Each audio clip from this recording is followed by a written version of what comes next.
What's up, Internet? My name's Nerdy. And I'm Clarose. And this is the Nerdy. The Wordy. The Book Club. Welcome in as we talk about the penultimate chapter reading of Rhythm of War. Yeah. It's the penultimate chapter reading, but it's not actually the penultimate episode of this book because we do the full book recap. But it is the end of the penultimate part of Rhythm of War, part 4. Yeah, true. A part where very little happens. Things begin to happen. Things begin to happen at the end. Things begin to be discussed about happening. And then a lot of things happen in the Raboniel chapter. The Raboniel shit is the best part of the book so far. Yeah, the Raboniel and Navani stuff is the strongest part of the book for sure. So much so that it almost feels like the rest of the book is designed to make way for it. And I think it hampers the rest of the book a little bit in order to set up an opportunity for the book to do this stuff between Navani and Raboniel. Sure, yeah. And to give them time to do science. Yeah. Everything else had to be artificially sort of science put time. on pause. Yeah. Yeah. Yeah. And so I think that maybe is where some of the pacing things that we've been talking about come from, is that the book needed to come up with a way to justify this extended conversation about fictional science between Raboniel and Navani. Mm-hmm. And in doing that, some of the other characters are just sort of put on go be a cardboard cutout somewhere jobs. And the other books actually just haven't done that. Yeah. This book definitely feels different. But how we doing, chat? Hello. How we doing, chat? Z Tom says the Adolin Maya stuff and the Shalan stuff was awesome too, in my opinion. Agreed. You know what? That plot line is taking part in a different dimension, and I sometimes forget about it. Well, it was also when we got to it. Yeah, that's true. That stuff slaps. Yeah. Mm-hmm. Yeah. The Maya section. I knew Maya would be part of this trial somehow. Oh, 100%. I was there's no way. But the way in which it was done was rough to listen to. Yeah. In a good way. Obviously, it was well done, but I was I am uncomfortable, which was the point. Yeah. No, it was really well written, and in a way that I sometimes criticize Brandon for not really going there and for almost shying away from certain things. I thought that he fully committed to making that as uncomfortable as he did, and I was impressed by it. Yeah. Whoo, it's spicy. Yeah. Good morning, chat. Hi. Thank you to everyone who's here live. How you doing? Last book club of July. Yeah. We after book club, we are literally heading to the airport. Yeah. So we're definitely not going long today. But yeah, we saw Fantastic Four last night. Yeah, reviews up on the main channel, so go check that out. Yeah. It's good. Yeah, it was fun. Yeah. You got yourself a new popcorn bucket? I did. I should have brought it up here for this, but yeah, you should have. Oh well. Missed opportunity. Oh well. They've not been on for a while. I don't know what happened. I don't know. Yeah. No idea. So Fantastic Four is great. Go enjoy it. I hope people enjoy it. I don't know that. I don't know if people are gonna love it. I'm really curious what the audience is reception to it's gonna be. Yeah. I've seen no spoilers, obviously, but there was one of our friends posted on Facebook. They were it was kind of boring, and I was like, I do think that people are gonna feel that way. Yeah, I think that. Yeah. Yeah, I wasn't bored. No. But it is very dialogue heavy. Mm-hmm. It is very talky. Well, there's a lot I would say in a spoiler chat. Anyway, let's talk about Rhythm of War, though. Before we get into it today, I just want to talk about the schedule really quick. No book club next week. We are going to be at Gen Con. So if you're coming to Gen Con, come say hi. I have no idea where we're going to be. So we'll be around. Just we'll be present. Jump around and wave your arms, and maybe we'll see you. We'll be trying to line up sponsors for our charity event in the fall. And that's our Gen Con, is trying to find sponsors for charity stuff. Yeah. Then the week after that, we'll finish Rhythm of War, which will be very fun. We're doing the entire last part as 1 week of reading. And then the week after that, we are going to be... Well, almost every chapter is commissioned for part 5. We're going to be listening to that last part. Thank you guys for commissioning that. I'm so excited. Get ready for a ton of audiobook reactions that week. And then we will do the full book recap the week after that. And then the week after that, the next 2 weeks after that, I think, are no book club, right? Or no, just one? Because Ireland and Phoenix are the same thing. Yeah. Yeah, okay. So then the next Friday, there's no book club. And then the week after that, we will return with something. The Lost Medal? I don't know. I think at this Arzu, let us know. point if Arzu's here. We have a bit of a choice.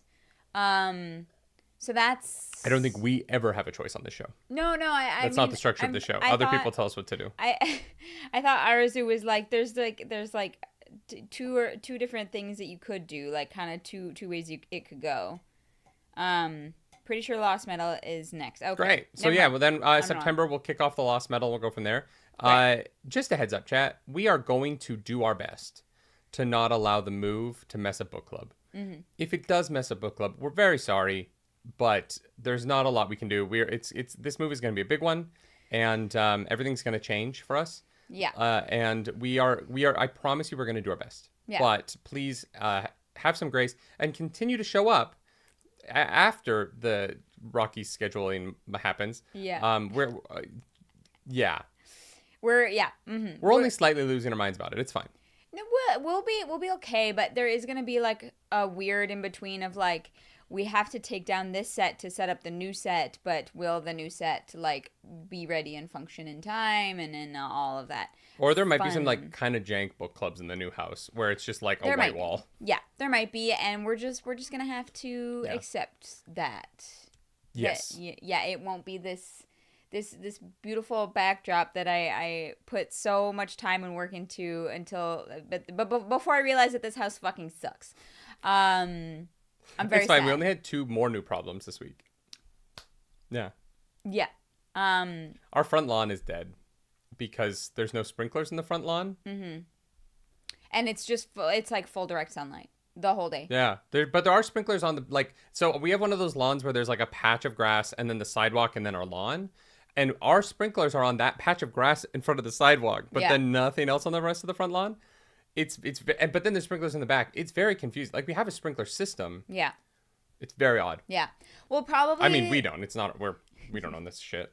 We'll probably though do a fun like house tour live stream around like mid-September, because we're gonna get all the cleaning and stuff done. Yeah. And so once we actually start like moving our stuff in and settling into it, we'll show you what the house looks like, because this is pretty cool. All right. That's all the announcements. That's everything. Rigger says, are you going to be at Gen Con on Sunday? We will be at Gen Con on Sunday. Yes, we will be at Gen Con on Sunday, and we will be at the Critical Role show on Saturday.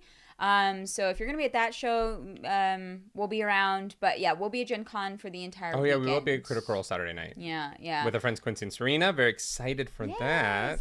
Oh, also, it is my birthday in August, and we need to make a Patreon poll. So we're probably gonna want to film that movie like earlier. So if any of the patrons want to drop suggestions in the Discord for Clarus related films, I don't know. Last year should it be films that the patrons really want to watch? You specifically watch. Maybe we're open to suggestions, because last year I was like, oh, I'll do like my birth year, but my birth year never changes. So we will run out of movies from that year eventually, and so I was like, true. Any suggestions from the audience of Discord would be great. Blues Barros, thank you for gifting 10. Thank Gosh you darn so membos. much. Let's freaking go. What? Some banger reactions this week, and you will also get to enjoy the entirety of the last section of this book. Yeah, audiobook reactions for everybody. I'm stoked. It's one of those weird things where I used to feel weird about the audiobook reactions, because I was like, do people actually like this? You know what I mean? I'd be like, do people want to see this? I don't know what to do. And now because y'all keep commissioning it and you keep watching it, I'm like, yeah, they like it, so I'm more comfortable, and then I can just have a good time. But I remember at the beginning, I was like, what do I do with my eyes? Well, it was one of those, I think that when we first started doing them, it was that weird thing of us being like, we can't react too much or else we just don't hear the chapter. Yeah. So, like, trying to find a balance where we feel like we're getting the information necessary to, like, move forward with the book. But also reacting. Yeah. And not making it, like, pain to just sit there Yeah. is that feels weird. That still feels weird. I feel like part of the we reason figured why it I out. enjoy painting minis is because I'm like, well, at least the audience can see the weird shit going on in our lives. It's gonna Blue. What the fork? Thank you for 50 gifted memberships. I didn't even know you could give that many. Are you sure you didn't mean to do 5?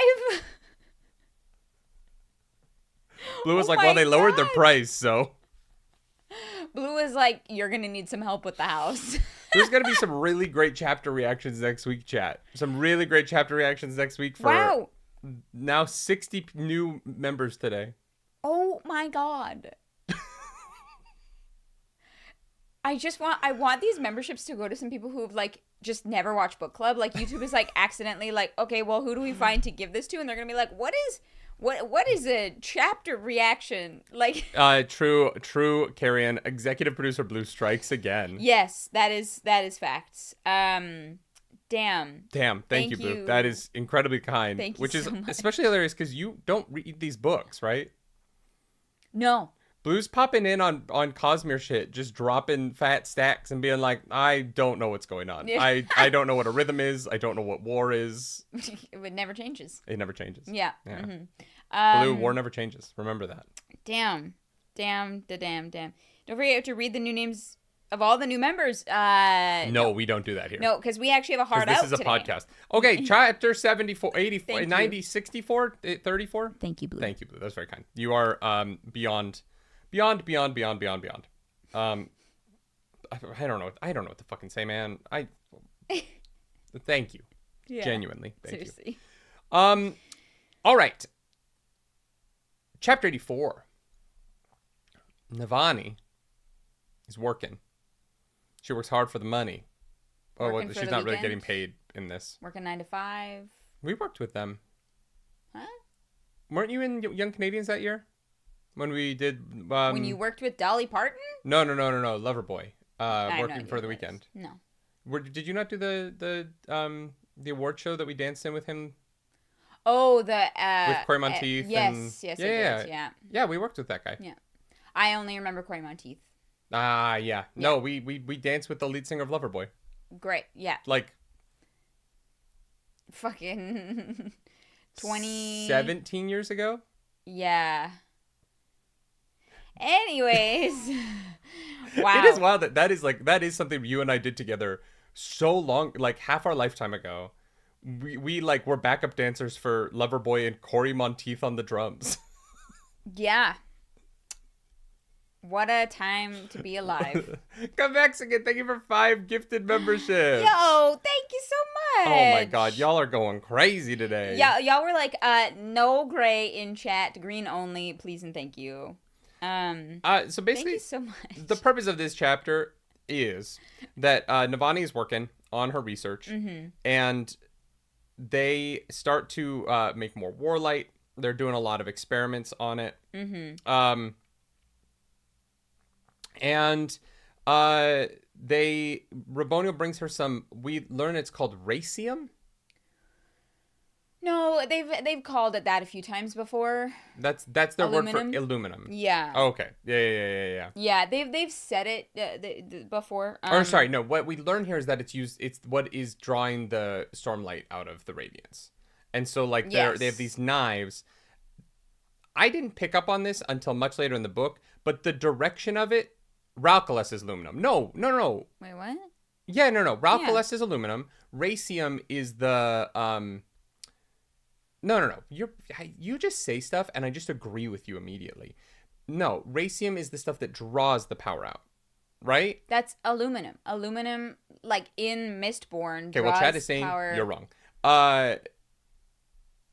Yeah, Chad's just disagreeing with you. Raucolest is aluminum. We learn about racium, which is the metal that draws power out of things. It's the metal that's in the knives. Which, like, aluminum is what takes aluminum the power. negates investiture. Yeah. The racium is what, like, draws it along the knife into the gemstone. Racium is what allows them to kill the heralds, not aluminum. Oh, I thought they were just stabbing people with aluminum daggers. No. Raycium is a different thing. Aluminum is a different thing. I thought they were the same thing. Yeah. Great. The problem is you're like, no, it's aluminum. I'm like, oh, I guess she's right. I trust you too much. I have so much faith in your intelligence that I will just go. I'll be like, oh, okay, I guess I got this wrong. Did know that Tuan was black, so. You did. Yeah. And but the point is, I do go along with you. Like, I genuinely believe you. And I'm like, oh, okay. And then Chad is like, no, nerdy, do not let her lead you astray. You know what? I'm either like bang on or I'm way off course. So you've got like a 50-50 chance, honestly. You've so many books in your lap. Yeah. Is that still happening? It's still going. Yeah, it is. So they do an interesting. I just wanted to go through the whole show. They do an interesting experiment where Navani pulls half of a spren into a larger gemstone, and the size of the gemstone changes the weight with which you need to move one half of the gemstone in order to move the other a greater distance. So it's no longer a 1-to-1 conversion, which is going to allow for the flying ships to do a lot of really cool shit. Yeah. In Stormlight 7, 8, 9, and 10. As long as they've got big old gemstones. But I don't think this is going to come into play in book 5 unless there's a big time gap, and I don't anticipate there being a big time gap going into the final book. I don't think there will be another year off. Yeah. You know what I mean? Yeah, that'd be I mean, we haven't gotten to the end of this book yet, so it's kind of hard to say. But right now, I would hazard a guess there is no time jump. But, like, I'm assuming this book ends with them setting the Contest of Champions. Right? Like, it just feels like that's what the book wants the end of this book to be. I have no idea. Is for however Dalinar manages to free the tower from Odium, causes Odium to agree to the Contest of Champions because he thought this plan was foolproof, and the fact that it failed means that his other plans might fail, kind of idea. And so for the first time, they kind of strike this blow against Odium that allows for them to push for the Contest of Champions. That's what it feels like this book is headed towards. Yeah, because Odium will only agree if there's a reason. Loadbolt for him to gifted 5 gosh darn memberships. Loadbolt, thank you so much. Thank you so much. You're gonna have books in your lap for hours. Oh my god, you guys are crazy today. Oh my god, that's all going straight to the new house. Is 70 gifted memberships the most in a book club since Wheel of Time? Probably. I think there were some early Wheel of Time things where things got weird. You know? Yeah. I think that might be a record for our Cosmere. Thank you guys. Seriously. I'm pretty sure it is. They're like, well, you're off next week, so. Gotta make up for it this week. Gotta get it in July. Yeah. For the fiscal year or something. I don't know. Guys, I really don't understand. We will register economics as a charity, so this is a tax write-off. Nope. No. We're not pulling a Brett Favre. I'm kidding. And then the chapter ends with Navani being like, I wish I could measure Stormlight. And Rabona was like, oh yeah, we got that. We can do that. There's sand. Yeah, so that's cool. Yeah, right? How are they getting sand from that planet? Yeah, because that planet was in one of the essays. I know, it's called White, and it's the White Sand planet, which means that the whole planet is invested. Yeah, I guess.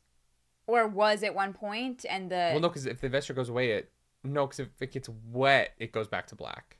Does it? Oh, I think I missed that. So, so because it's a desert, you would like, oh, that makes sense.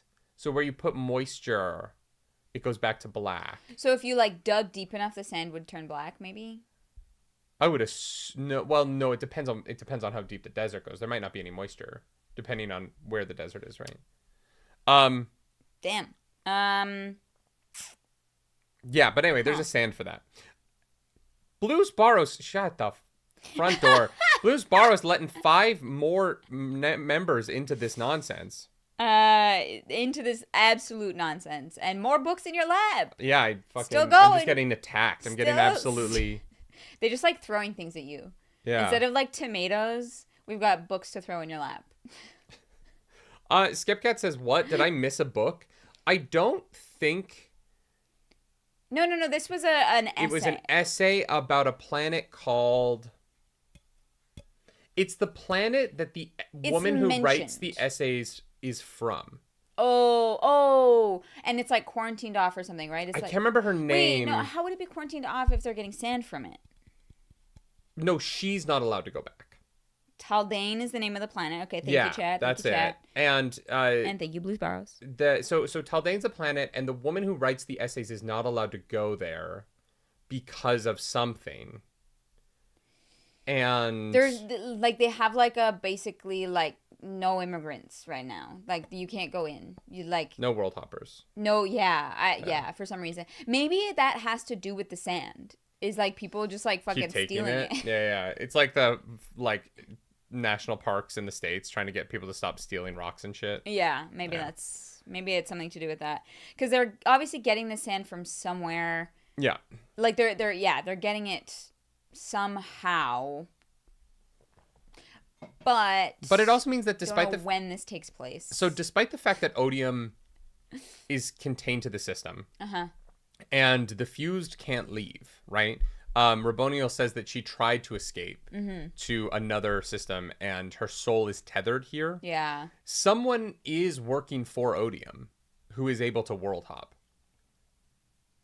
And that's interesting. Like, who is world hopping for odium's cause and getting the fused these things? Unless they're just trading for it. But. Yeah, or I was going to say, or it's just like a neutral party in Shadesmar that like does not know the conflict that is going on here, and that's just how they make their money. Yeah. Because Shadesmar is big enough, I guess. Next up is chapter 85, Dabbid. We reacted to this chapter. So go listen to that, the fucking 1,000 of you that got memberships today. We get a long sort of introspective look at how Dabbid thinks. And sort of a beautifully written, a beautifully written thought process around a person who is intellectually slower than the average person. Sure. But still has an incredible capacity to provide for others, right? And has an incredible capacity for kindness and for courage. And I kind of joke about how like nothing really happens in part 4 of this book, but we do have some really great character moments, and this is one of my favorites. It's true. I think that Dabbid's sort of exploration of his own past and the realization that, his lack of speech was not always, for a short time was his battle shock. Yeah. But for his lack of speech to not truly be battle shock, but to be this fear and insecurity in him that people will begin to look at him different. Yeah. And so why not just be more different so that the thing that people look at you for being different for is something that you created and not something that you can't change. Yeah. And I resonated with that really hard. Yeah. Right? I've done that in the past and created characters to be, especially when I was younger and I was really struggling socially with people.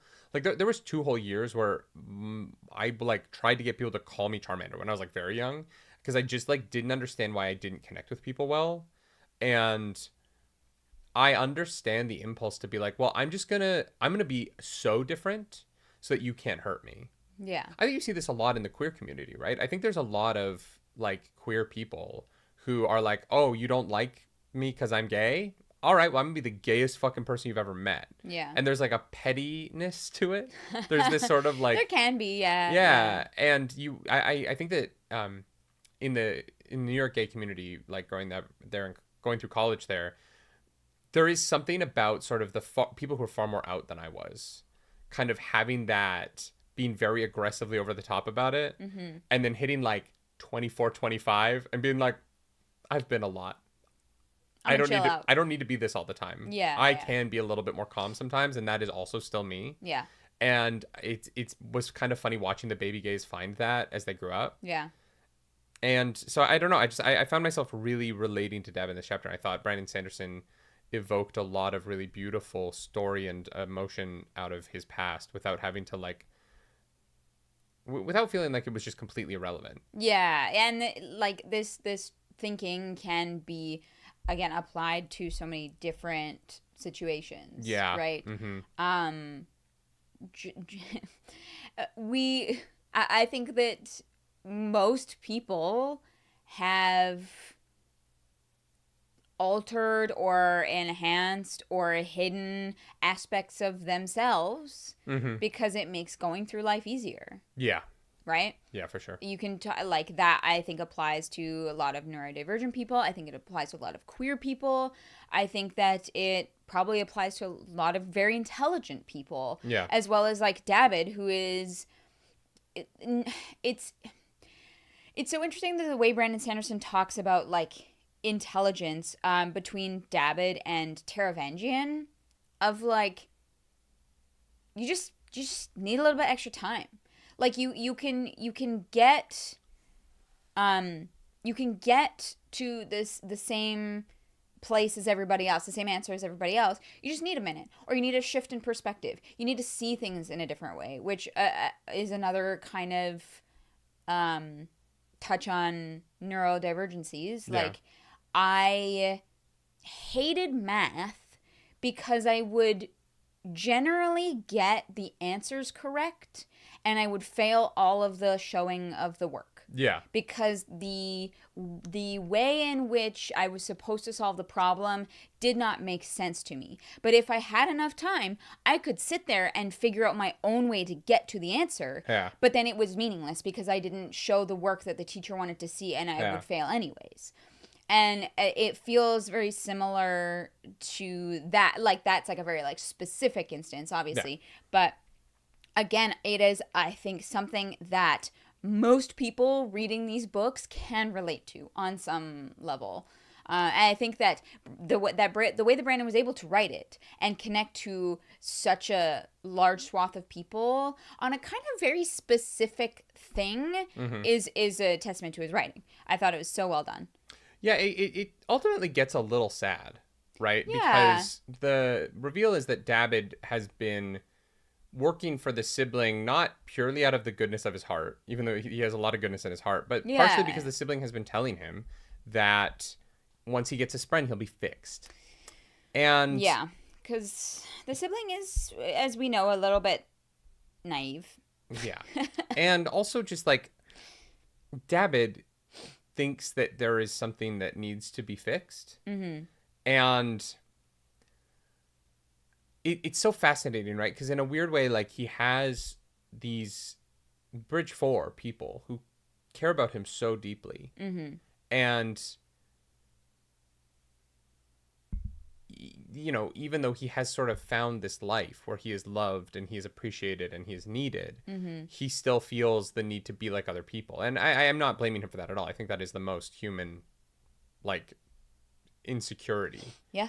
I think it's why plastic surgery is so prevalent. I think it's why, you know, I think it's why people are taken advantage of so often by services, right? I think it's why it's so easy to create a service that takes advantage of people by telling them a story of their flaws and how they can be like everybody else. Billion-dollar beauty industry.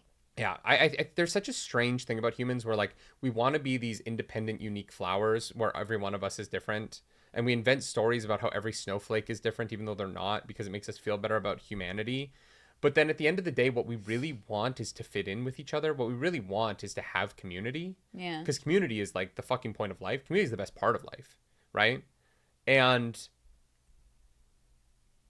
I understand what Dabbid wants, and I understand where it comes from. And, like, I am not in a place where I can, like, really relate to ever feeling like intellectually I couldn't keep up with people. And so, like, for me, that hasn't been a problem. And so I have a billion other insecurities. I'm not, like, you know, saying, fuck, I'm perfect. That was not. Trust me, I have no social awareness whatsoever. But the idea of him needing to be fixed is a rough one, even though, like, I can't really fault him for it. You know what I mean? I can't sit there and be like, no, Dabbid, you don't. I get it, right? He's like, I want to be able to do my own math.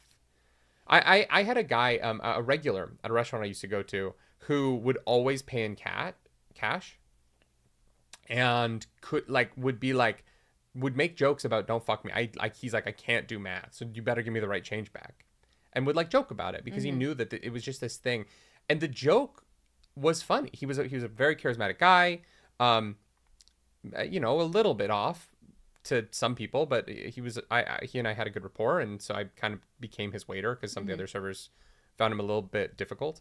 And I realized, I was like, oh, this isn't a joke. Like, this is something you're deeply insecure about. Yeah. And so you have to make a joke about it to me because otherwise you're uncomfortable handing me your money. Yeah. He pulled a Tyrion Lannister. Yeah. Yeah, and it's just it's one of those things where like I'm sure he would have loved to have that not be a problem in his life. Mm-hmm. Right? Like I'm sure he would have loved for that to not be something he struggled with.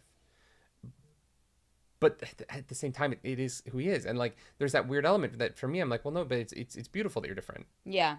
I'm sure you have skills that I will never have, and I want you to explore those. And a way of seeing the world, right? There are a lot of benefits to different perspectives. Yeah. Right? As long as those perspectives are not, hateful or Well, but even some hateful perspectives are important, right? Like, last year would not have been nearly as good if Kendrick Lamar did not hate Drake that much. Jesus Christ. Like... Sure. Yeah. Mm-hmm. Mm-hmm. I'm just saying, it was enjoyable to me. Yeah. That Kendrick Lamar was that hateful. Mm-hmm. And honestly, like... He knows how to be a hater, and I respect that. If I learned one thing from the Superman movie, it's that Lex Luthor is hating at a level I am not achieving. Yeah. I need to up my hate game. You need to step up your hate game. Yeah. Yeah. I am not hating to my full ability. Yeah. Mm-hmm. Yeah. Yeah. A tragedy.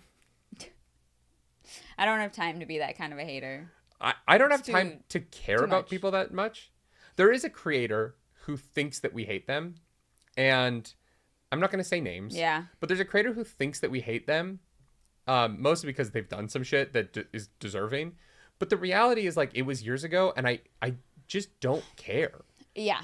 And they go around talking to people behind our backs, not like shitty about us, but that we are ruining their career by talking shit about them, not realizing that we just actively don't want to engage with them. Yeah. It's this weird thing where they're like, oh, man, like they're really fucking with us. And we're like, we don't care at all. It's not something that like I even think about or that we talk about unless it's like someone else brings it up. And we're like, oh yeah, right. Like, yeah. But people be like, yeah, they were talking about how you really hate them. And we're like, no, we genuinely we just don't care. Yeah. We just don't think about them. Don't associate. We're like, we're good. It's very odd to me. Anyway, yeah. Wild. Life is weird, hey? Sure is. So in the middle of this, Lift, who is the fucking best. I love her. I fucking love Lift. Yeah. Lift heals Teft. Yeah. She's like, boop. She has to keep healing him, which we find out. Every 10 hours. Yeah, or else he starts, like, going back comatose? Yeah.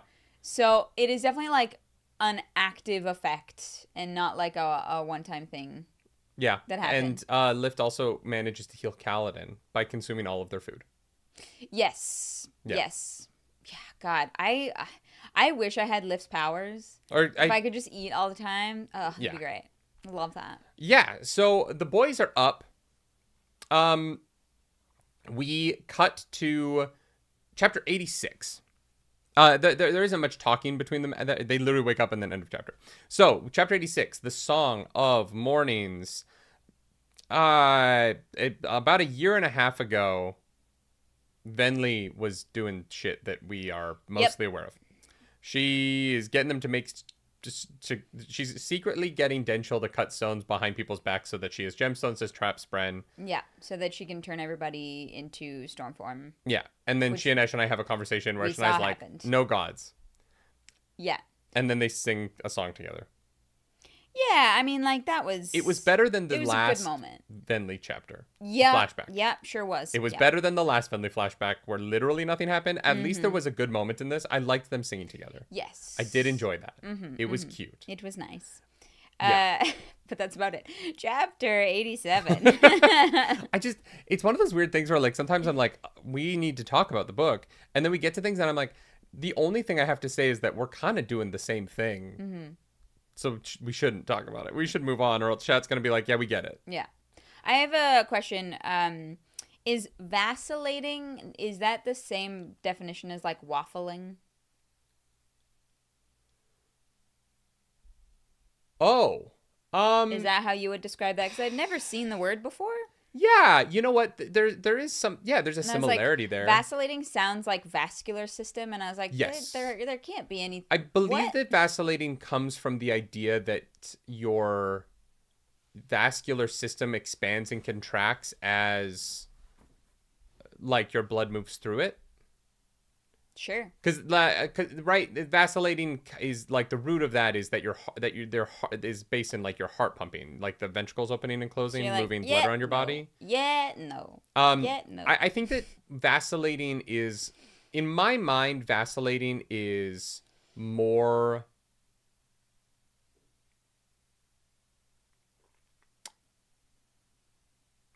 I would say that waffling is a more unintentional version of vacillating. Okay. You know what I mean? Sure. And maybe it's just because the word's longer. But to me, vacillating is like a little bit more intense. Okay. And waffling is very casual. That check out. Like you waffle between two places where you might go for brunch, but you vacillate between two plans of attack in a war. Okay.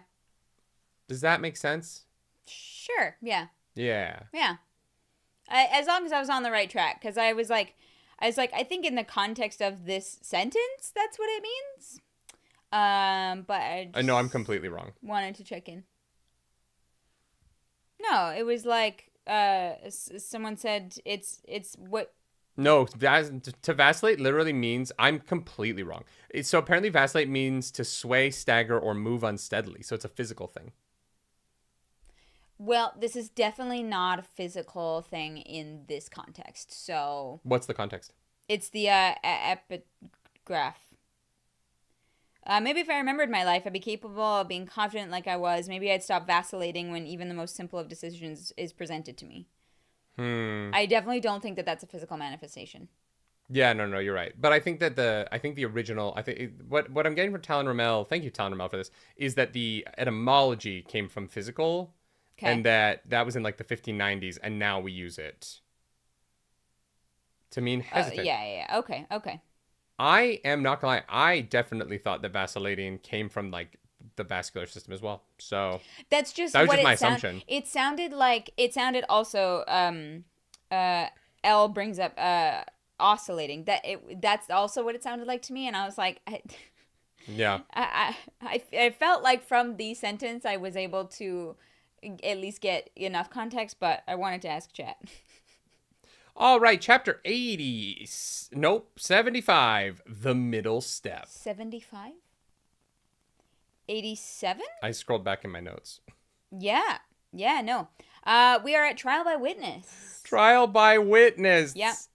I knew it was an Adolin chapter 2, so I was like, oh yeah, this makes sense. This has happened to me in One Piece too much. Where you start watching the wrong episode? No. I watch the right episodes, but I start my videos with like, ooh, what's internet? This is One Piece episode 370, and then I'm like it's nope. 485. Yeah. It's a problem. There's too many episodes of One Piece.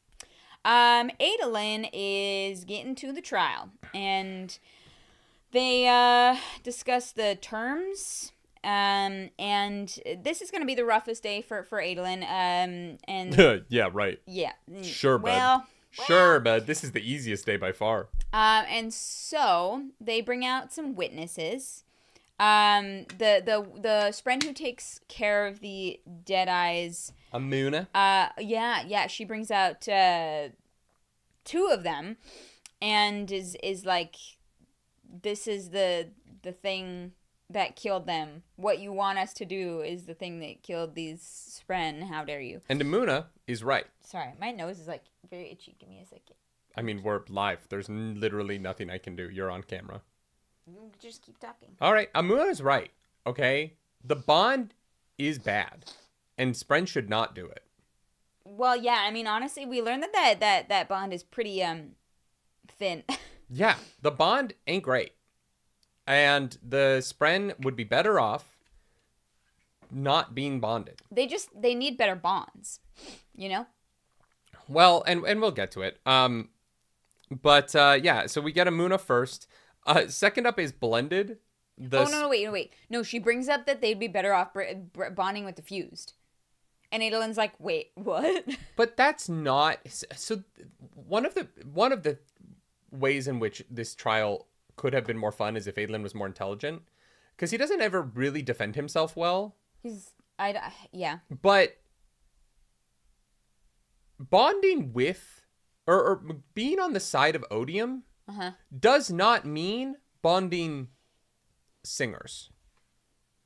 The Spren on Odium's team are still bonding humans. The Spren on Odium's team? Like the honor Spren, or sorry, the high Spren. Yeah, that have but gone over to Odium. These are not high Spren. Are not bonding the singers. Because the singers have their own forms. Like, the only singers we know that are bonded to like, not Odium, to honor Spren. Venli. To Spren under honor, but not exclusively honor Spren. Yeah. That is such a, the fact that, yeah. It makes it really fucking hard to talk about, Brandon. They aren't bonded to singers. They're still bonded to humans, right? And so the argument that you're going to... Timber's not. Timber's the only one and nobody knows about that. Yeah, because I think Timber has done what Syl did and gone expressly against the wishes of the other Spren. But I agree with you, and you're right. Not relevant to what I'm saying about Adolin, though, which is that Adolin's argument against this shouldn't be Odium's bad, though. His argument should be fighting on Odium's side still means bonding humans. Like, it's not like... No. What? Why? Why would that mean that? Because who else would they bond over there? Singers. We do not have any evidence that the singers are comfortable bonding with those Spren. Every single Radiant on Odium's team is a human. There are no singer Radiants on Odium's team. The Skybreakers are all humans. Okay. So why would that be any different? You're not going to actually bond the Fuse. You're going to bond the singers. I don't know why the singers wouldn't want superpowers. They already have superpowers. The singers don't, no. The Yes, Fuse do, and for sure.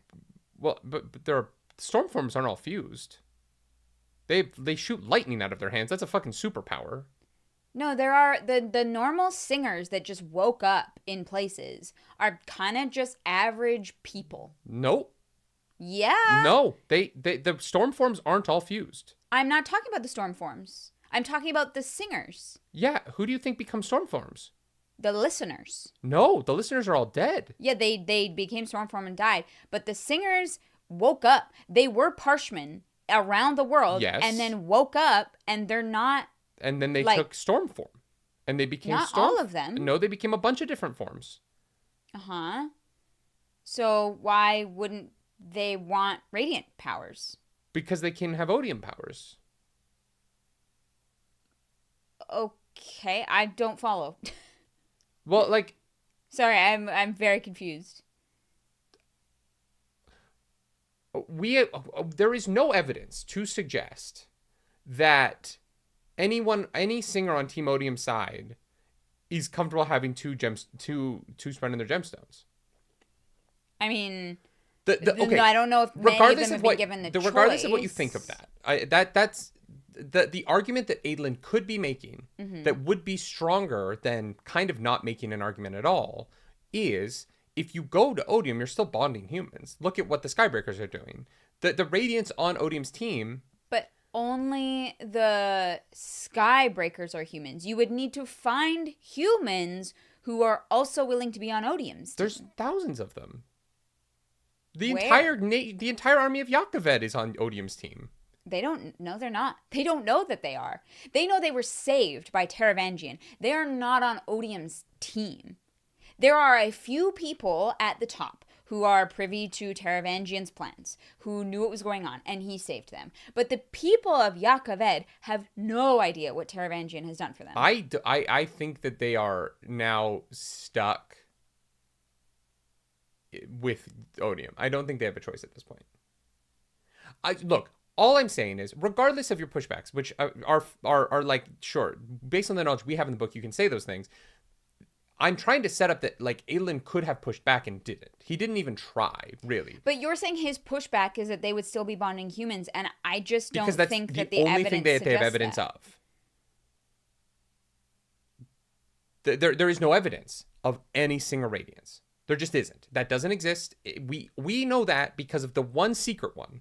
But there's one secret one. There's no evidence that there's a single Stormbreaker that is a Singer, even though the Stormbreakers and the High Spren are on that side. So it doesn't matter. I think that her bringing up we could go to Odium's side is evidence in itself that, yeah, we can go bond Singers. Like, she basically says that much. I don't think she's saying, instead of us bonding these humans, we're going to go bond other humans. I think the humans are out. I think it's, That's not the argument that I'm making, we should be changed. You are saying that his argument that he should make is that regardless of whose side they would be on, they would be bonding humans. Yes. And that's just not true. Yes, but it doesn't matter what's true.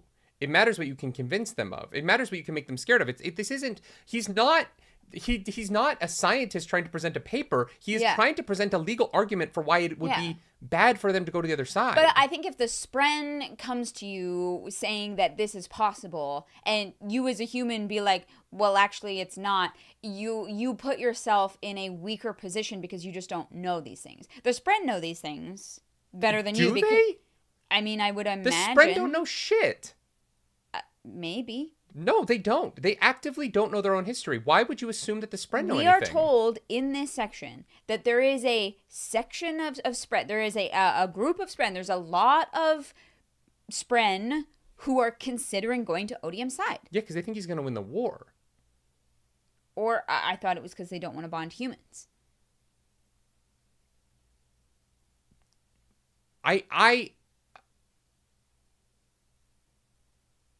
Okay, sure. All right. Yeah. I was just trying to present that Adolin could have made an argument. The realities of that are kind of whatever to me. Sure, you said like argument being, but Odium's bad is a shit argument. It's not good. Because they know what Odium's doing. I do think that arguing something you know something that you don't is a stronger position. Adolin knows anything. In these books, none of these characters can do that. The reason Adolin's trial ends the way that it does is because all of these characters are completely unaware of reality. I'm pretty sure reality Adolin comes home to them. Knows Odium is bad. That is entirely subjective. Well, I mean, Adolin does not know that Odium is bad. But you have evidence to suggest that Odium is bad based on what happened at the city with the ships. Can't remember. That was just war. Uh-huh. But he fought in that war. That doesn't immediately make Odium the bad guy. It makes Adolin's antagonist. But to say that Adolin knows that Odium is evil Odium has his Spren literally like corrupt the minds of the people that they take over. Yeah, and like they take away their individuality. The Spren don't have a problem with that. Spren, yeah. No, the honor Spren are saying we might go work with him. That isn't a barrier for that. But that's what I mean. Like, I think that Adolin has more evidence to suggest that Odium is bad than he does to suggest that if the honor Spren went to go work for Odium, that they would be bonding humans. I just don't really think that argument is like a knock on his intelligence at all. I just think that he's trying to argue from a position of like a foundation that he has evidence to support, as opposed to... But he doesn't bring up evidence ever.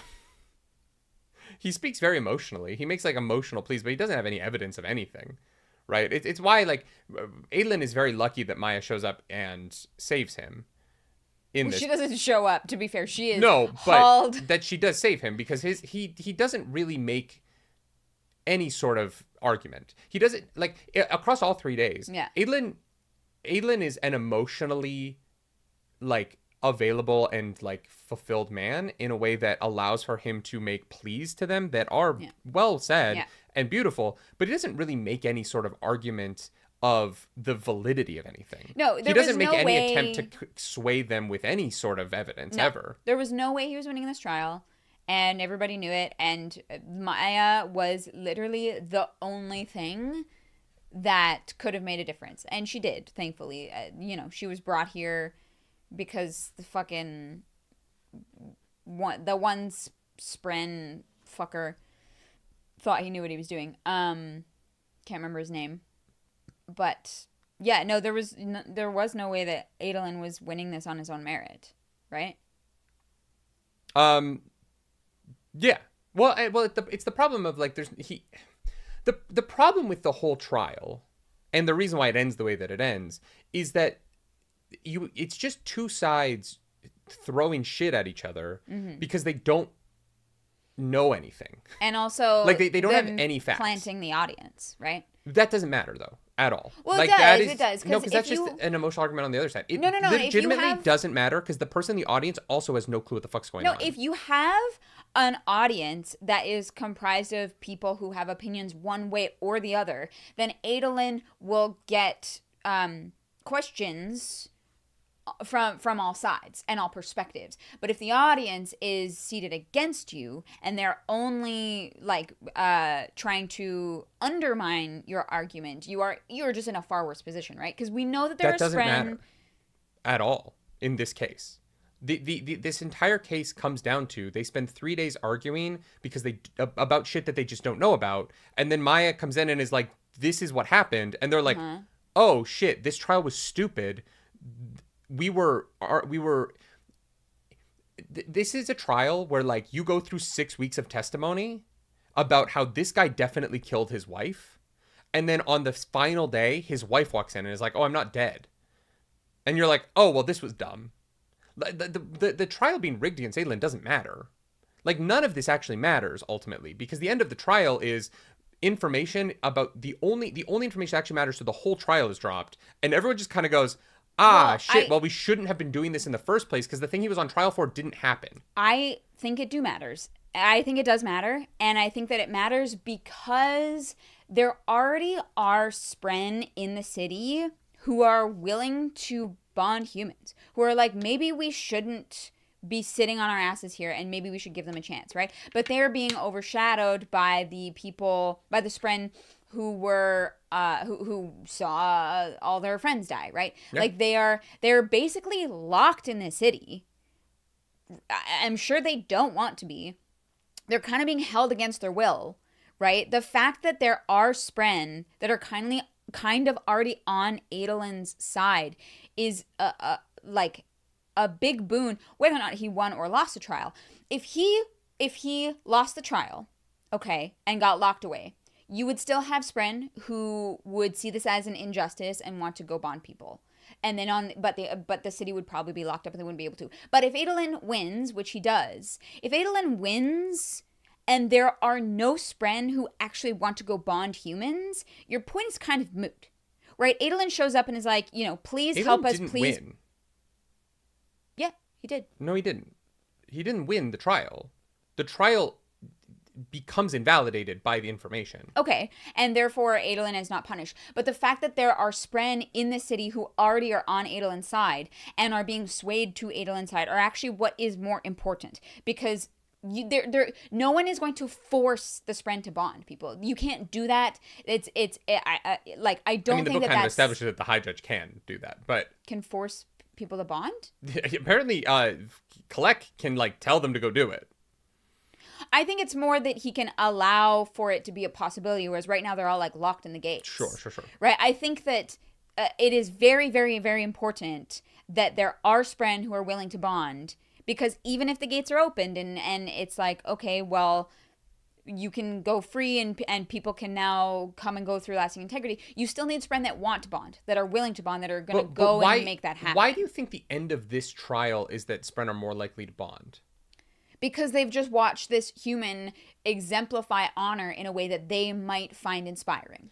Sure. No, I and I know that we're not there yet, but the reality of what Maya reveals is that they chose to die because radiants were a net negative. Yeah.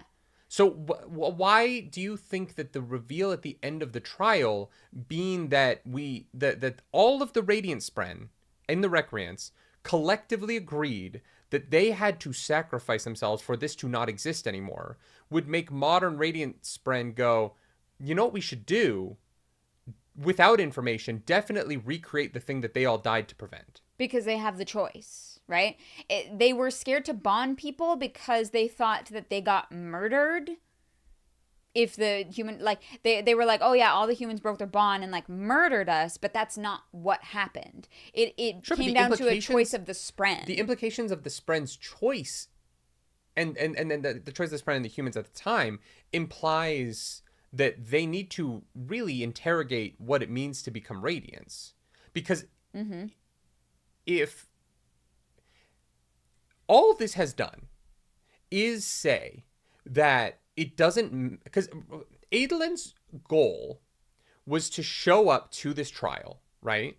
And convince the Honor Spren that there is still enough loyalty and like goodness in men that they're worth bonding despite what happened in the Recreants. Yeah. If that was his goal, he failed at that completely, right? Because the knowledge that everyone gets from the trial at the end is that it doesn't actually matter if humans are still good or not. Radiants are a problem.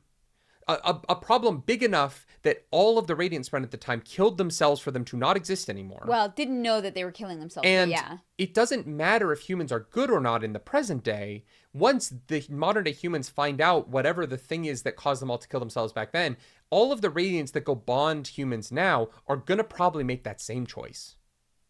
Because there's a worse thing on the horizon.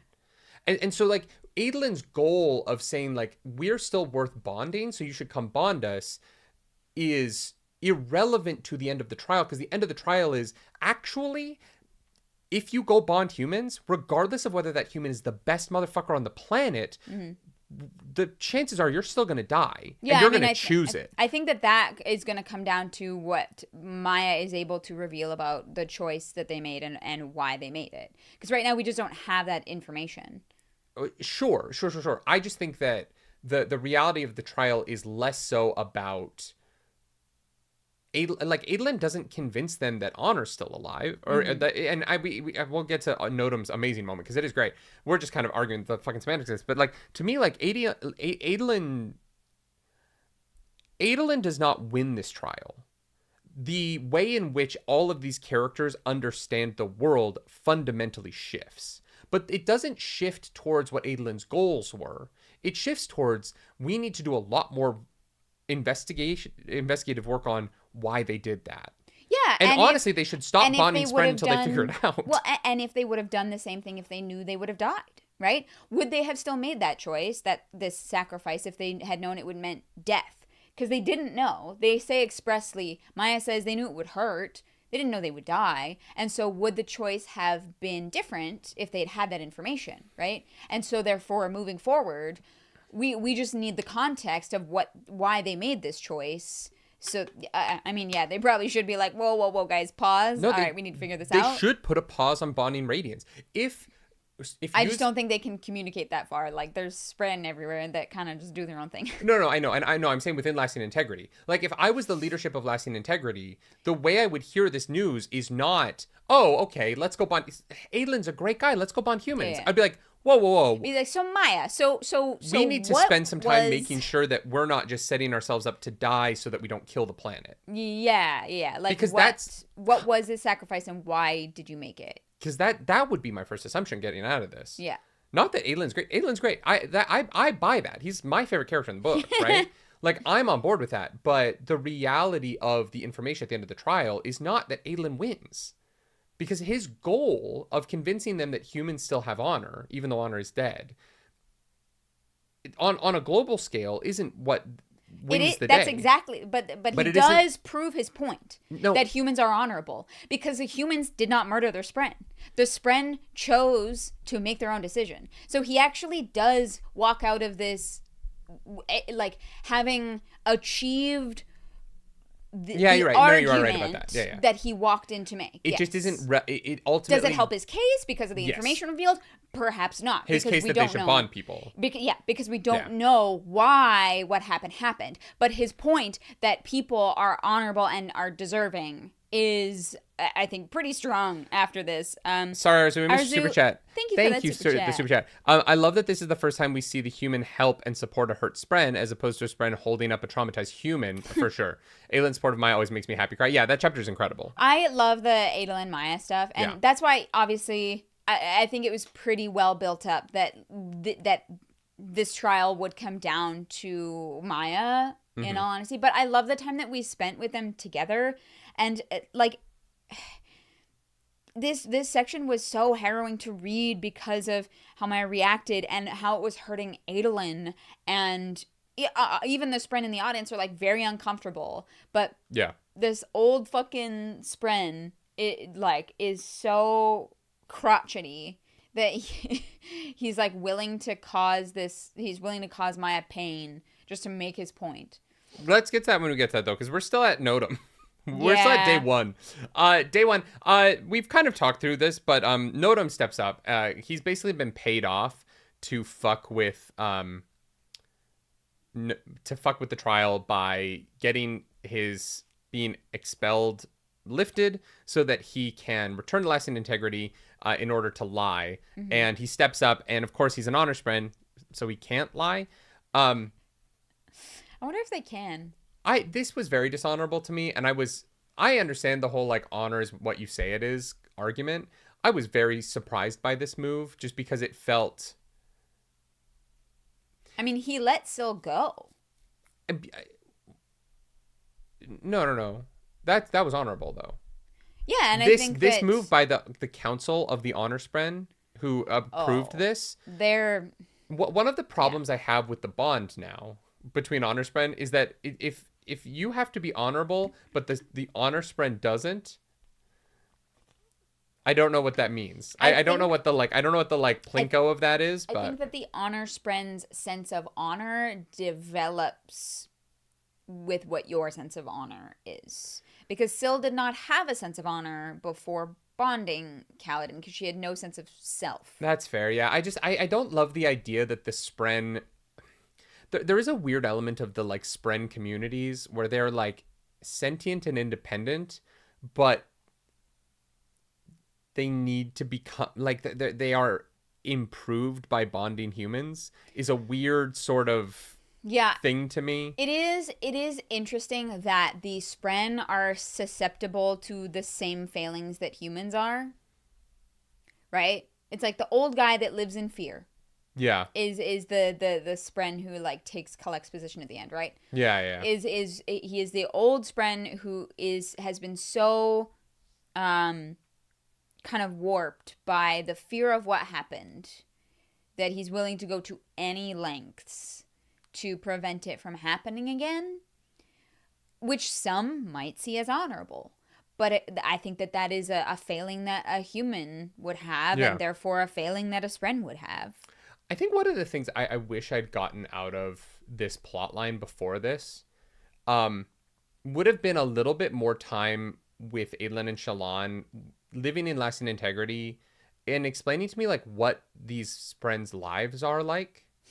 Like one of the things I find odd about them is they seem to have this desire to have a life, but the books don't really mention. I know I've said this before, right? In earlier Stormlight books, there's no sports in the Stormlight Archive. They have trials for fun. This is entertainment for them. But like it is odd to me that these are like immortal creatures who live exponentially long times and just don't seem to ever do anything. Mm-hmm. There's nothing going on in lasting integrity. Yeah. And I find that very odd. Like there is no culture to them. There's no sort of there's no activities. Yeah. They don't like and it's one of those interesting things where like there's a park. There is a park. Yeah. Yeah. But like no one's doing like puzzle cubes or having karaoke nights. Like yeah. Yeah. Blue Sun says Syl's aunt hunts.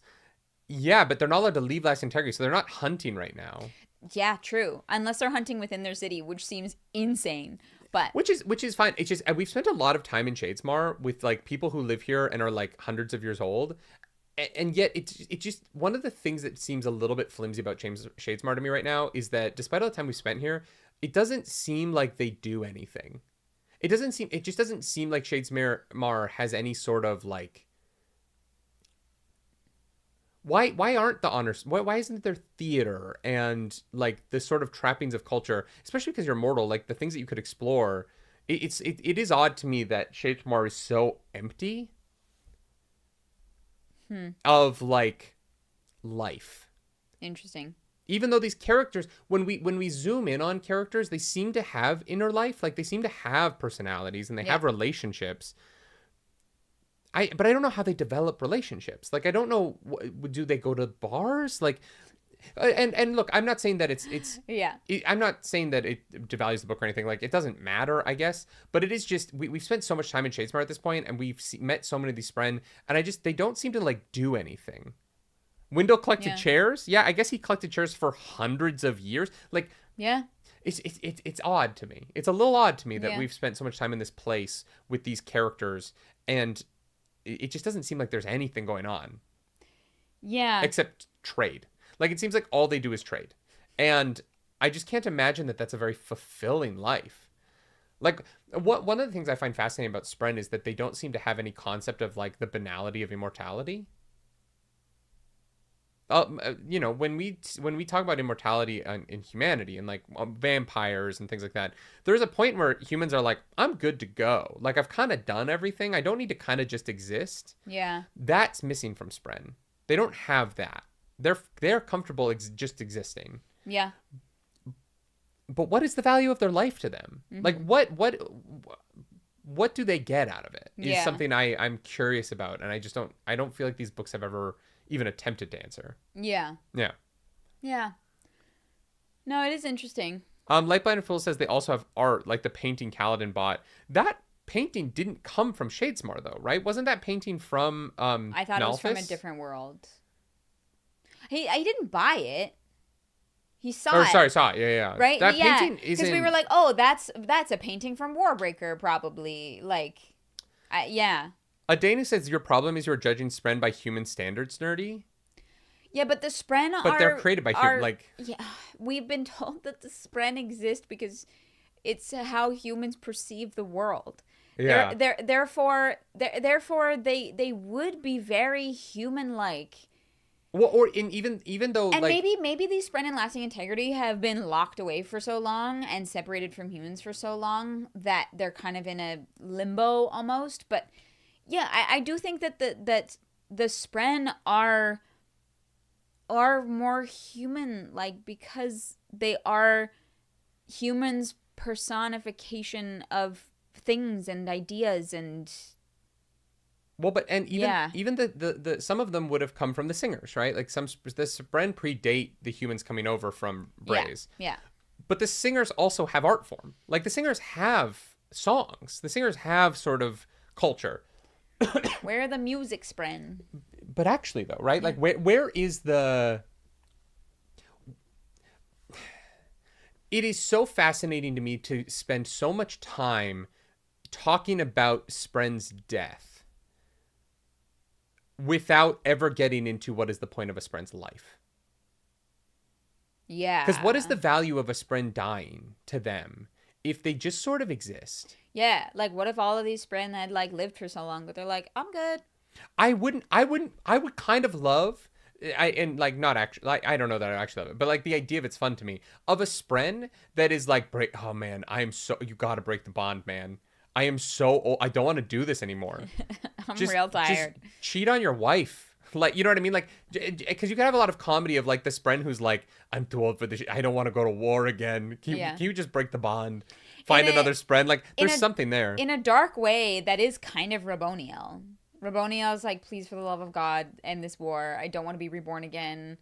I need to just. Why can't I just die? Sure, but Raboniel's not a Spren. No. Yeah. But it is that kind of similar concept. I mean, of like, what does it actually mean to be immortal? Yeah, it's just they're so fascinating to me. They cling to this idea that death is like the worst thing in the world for them, but the book has just never established for me what the value of living is to them. To me. And like I would love for it to. I'm not. I would be. Mm-hmm. I would be really fascinated to have spent more time on that. Yeah. While we were here, this Yeah. felt just because it's so little. In my opinion, not a lot happens in this book, and so some of this time that was kind of just spent on internal monologues, in my opinion, could have gone towards like Adolin getting to see what Spren's lives are.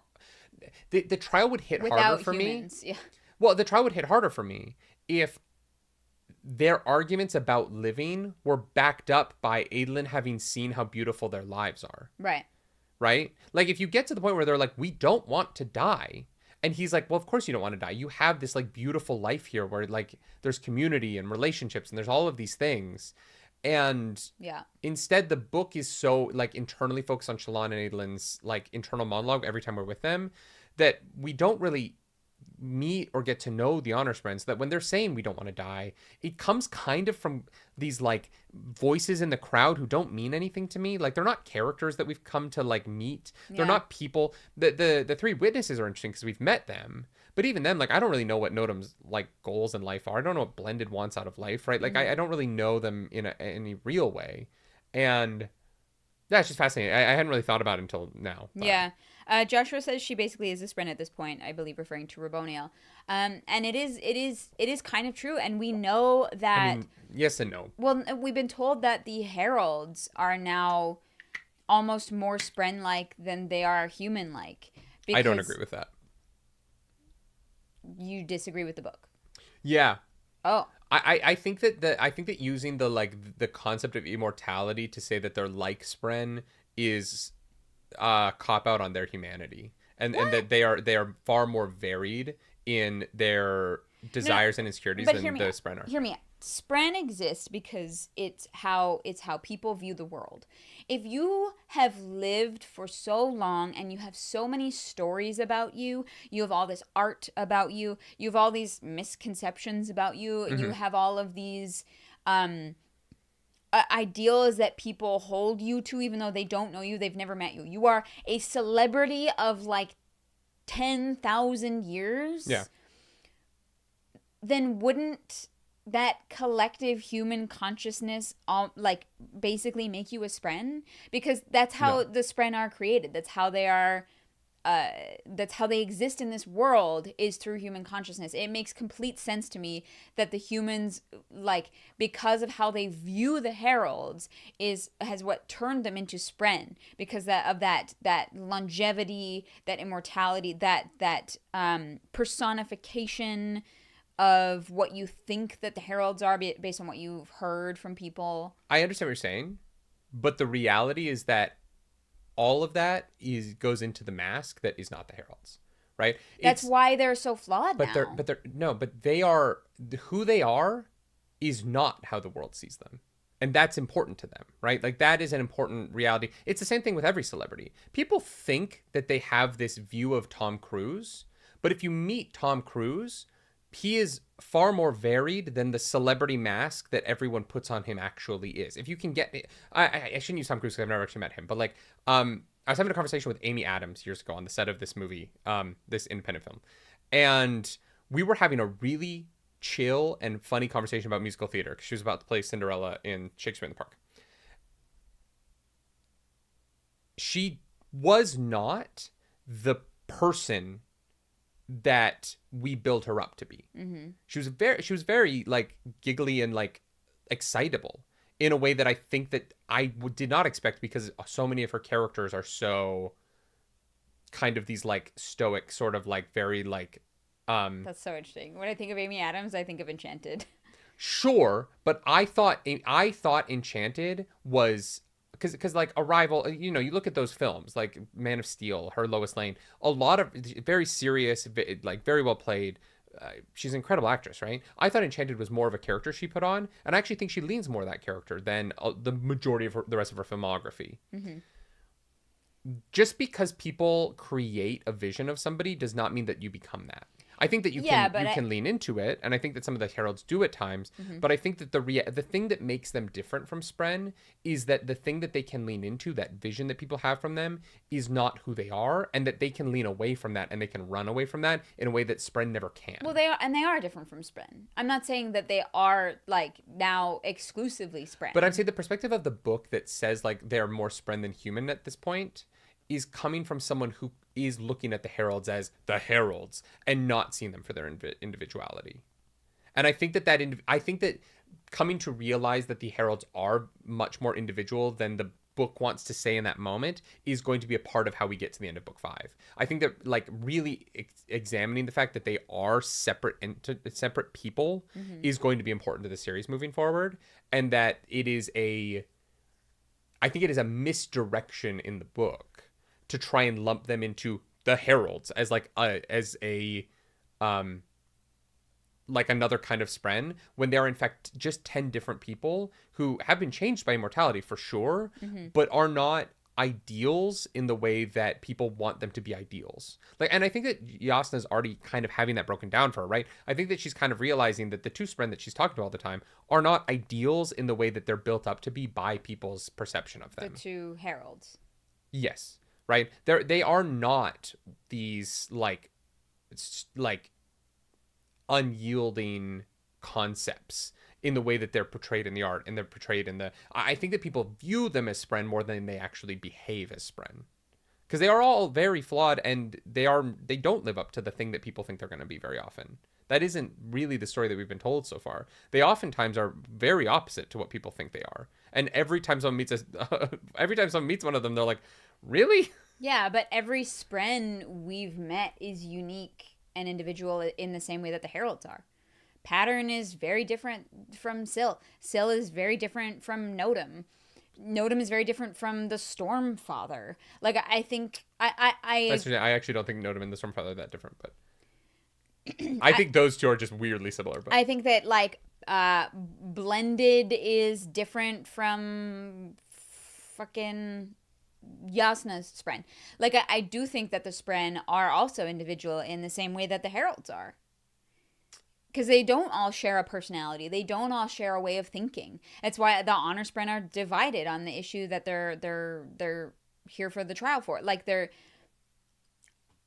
I do agree with you in what you're saying, but I don't think that takes away from the fact that they are more Spren-like, because we've seen that Spren have individuality. I understand. What I'm saying is that I think that when Kalek says that, right, when he says like, we've become more Spren than human, what I think he is saying is a lie in order to try and absolve himself of the fact that he has responsibilities.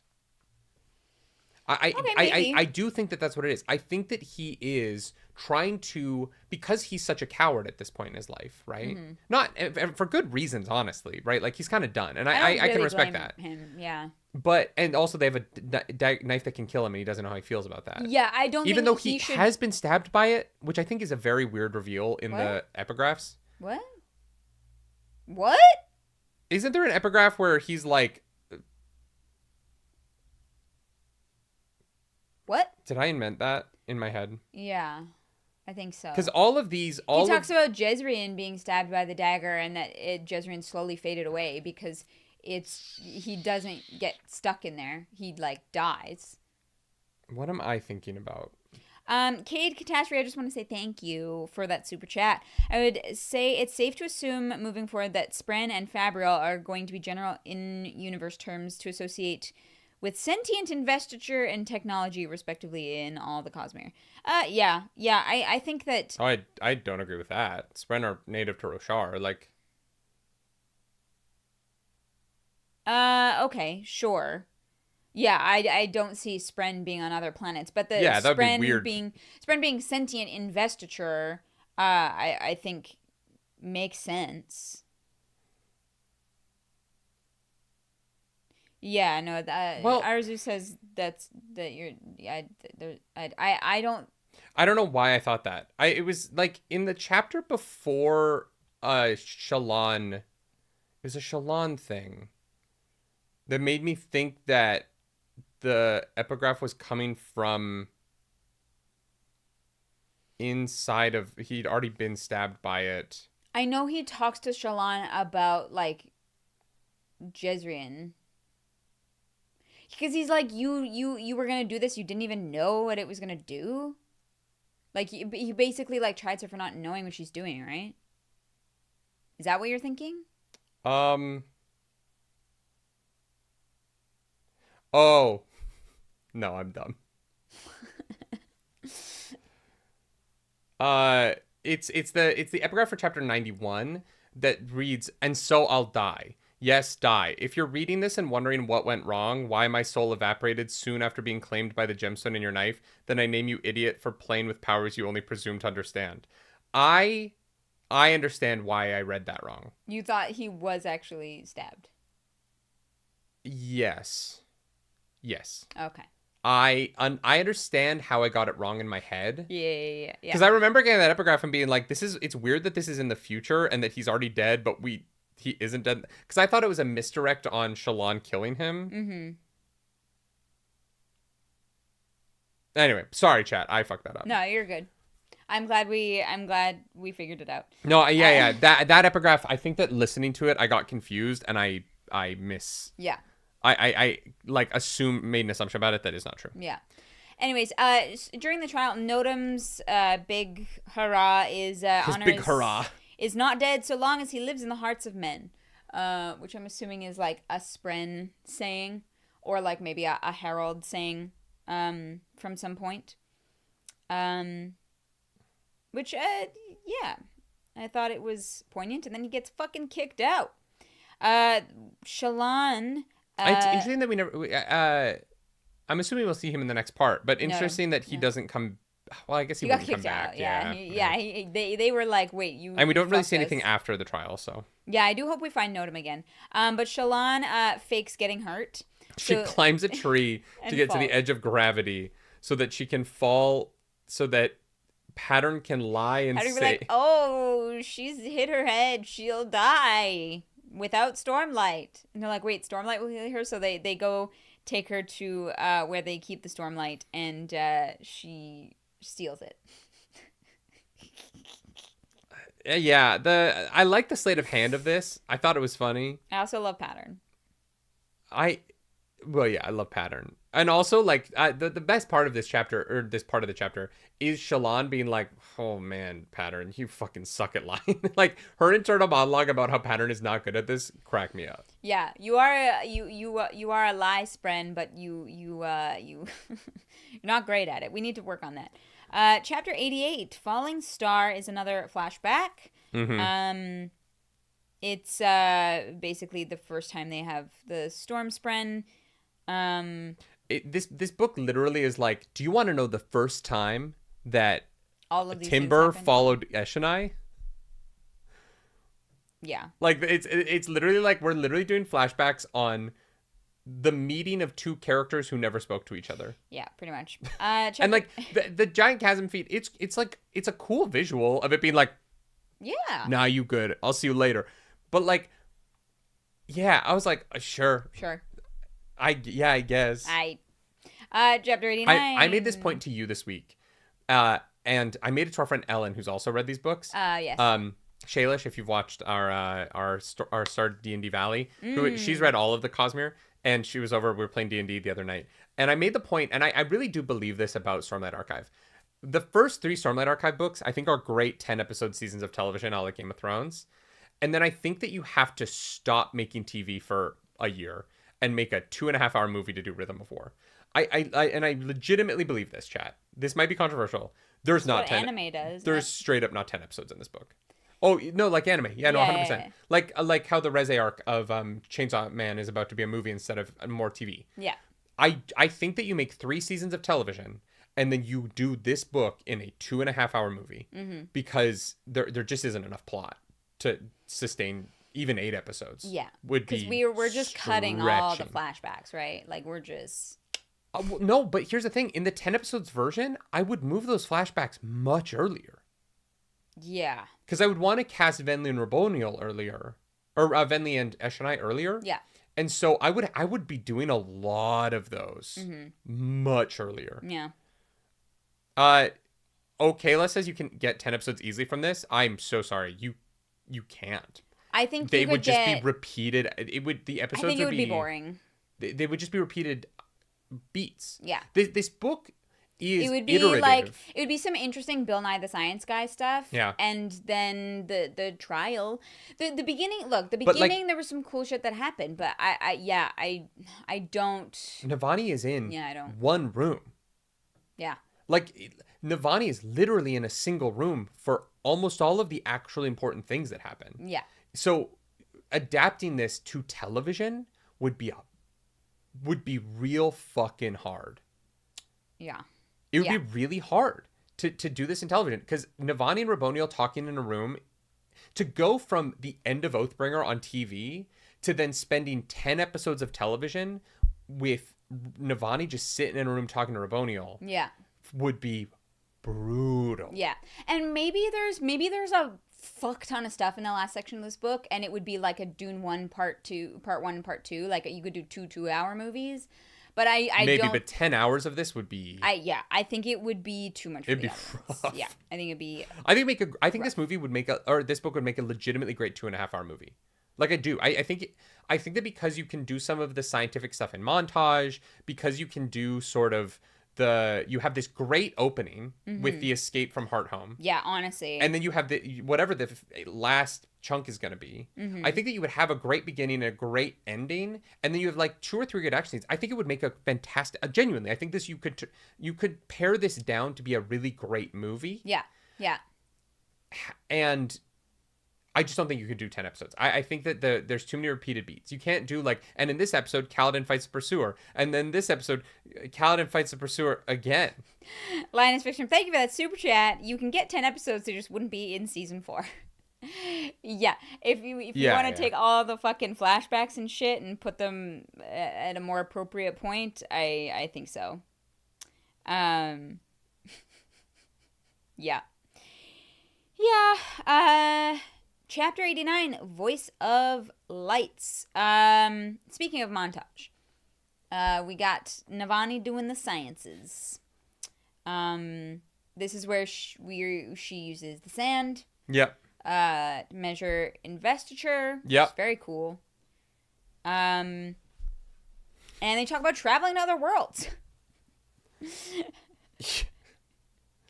Just casual. Navani's like, I can't believe we're just casually having this conversation. Like, it's like, there's just so much else going on. So, like, whatever, but like, damn. Yeah, no, I completely agree. I think that this chapter is so fun because it's one of the first times where we've had like world hopping style conversations about the Cosmere feel very relevant to characters who aren't world hoppers. And I know, and I mean that genuinely. Like, there's no like super magic person who is being facetious about how it all works. Yeah. It genuinely is like a relevant conversation between 2 scientists about how their perception of this world colors the existence of other planets. Yeah. And I think it's really, I think it's great. Like, yeah. This is one of my favorite, honestly, it maybe is my favorite Cosmere moment so far in the series, like across all these books. Yeah. Raboniel talks about how they... well, you can't travel to this planet in the physical realm because it's too far. Yeah. We tried sending Fused. It took a bunch of Stormlight. There's like weird pressure things, like things that they don't understand. And even still, they died within hours. Like, it's just like it's just not possible. Yeah. And through all of this, Navani is like, yeah, this is like really fucking cool, but also I'm in the middle of something. Like, it's like, I can't even begin to comprehend this because there just is so much else going on in the world, that so much else that has been revealed to me. Like, I can't believe I'm having this conversation as casually as I am, but I'm just so overwhelmed with all of these things that I am finding out. It was great, and especially between these two specific characters. And so we get the plates back from Way of Kings, and Navani starts playing the plates like that fucking dead-ass Ardent. And by playing the plates, she's able to create different vibrations and is able to move the light. And Raboniel gifts her the name, the Voice of Lights. Yeah. And Navani's like, she's like, I noticed, Navani, you refer to yourself as not a scholar. And she's like, yeah, no, I'm definitely not a scholar. And Raboniel's like, shut the fuck up. You have a scholar title now. And also, you don't have to use a title with me. Yeah, I like basically name you equal to me. Yeah. In status, which wild. Yeah. Very cool.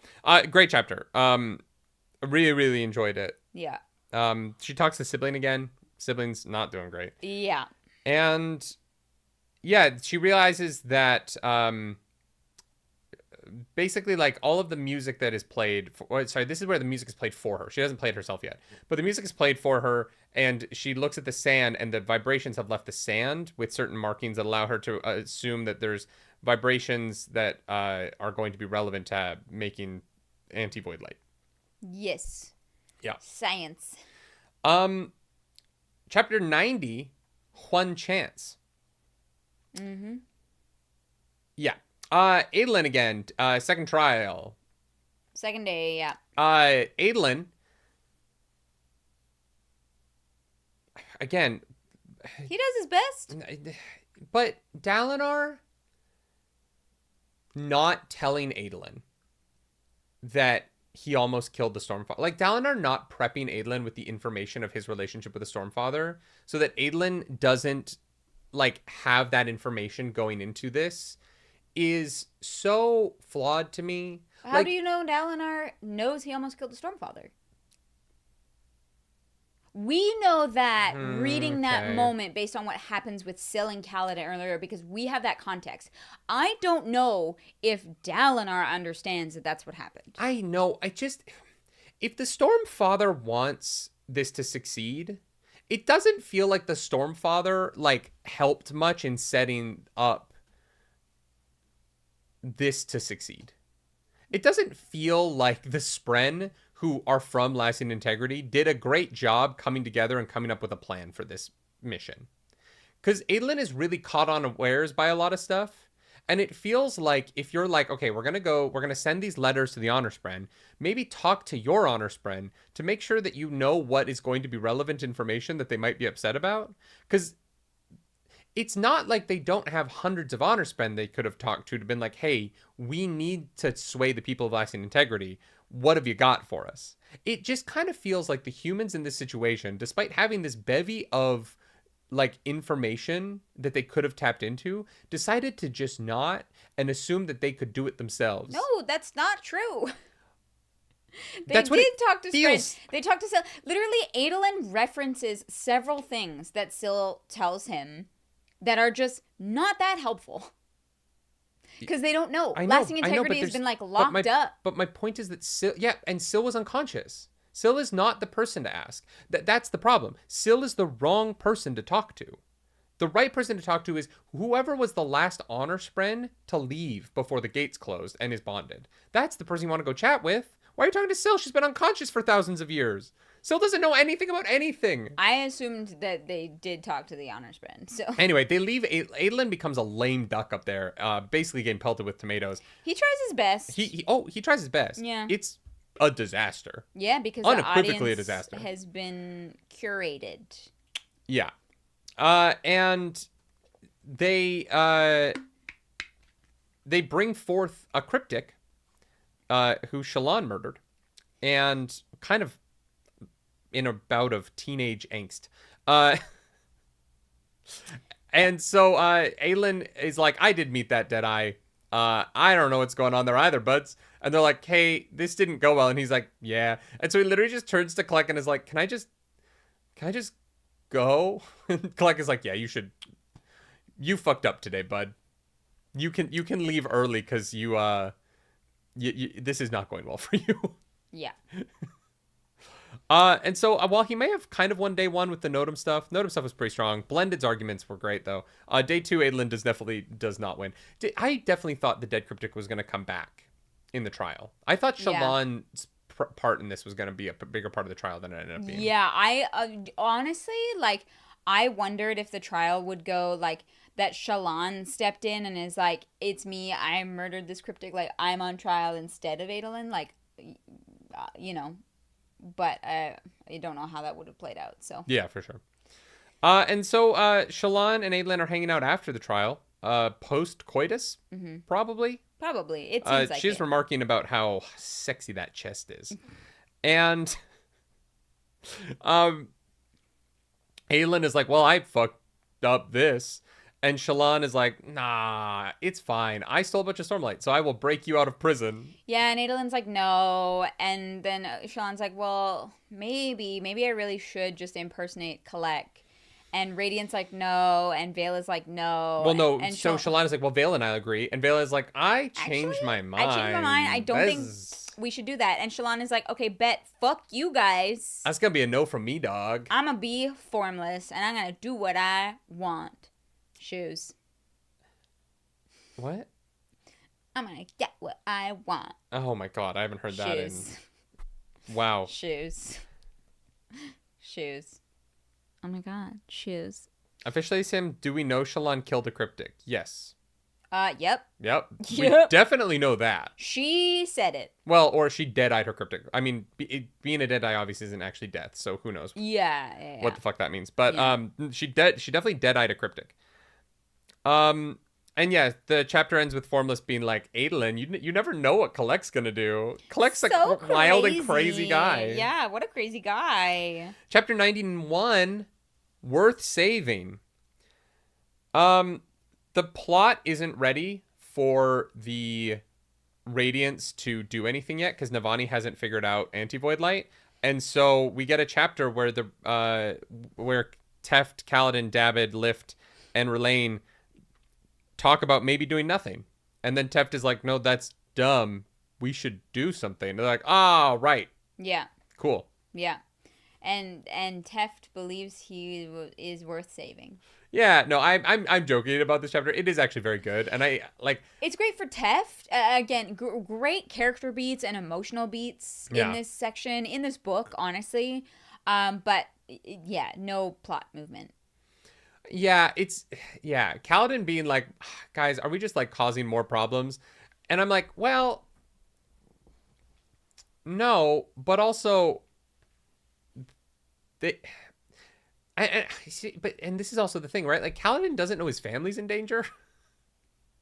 Kaladin never figured out where he must know because Relaine and Dabbid must have told him. No, he knows they're safe. Like Kaladin's like, maybe we just don't do anything. And I'm like, Kaladin, they're gonna kill you.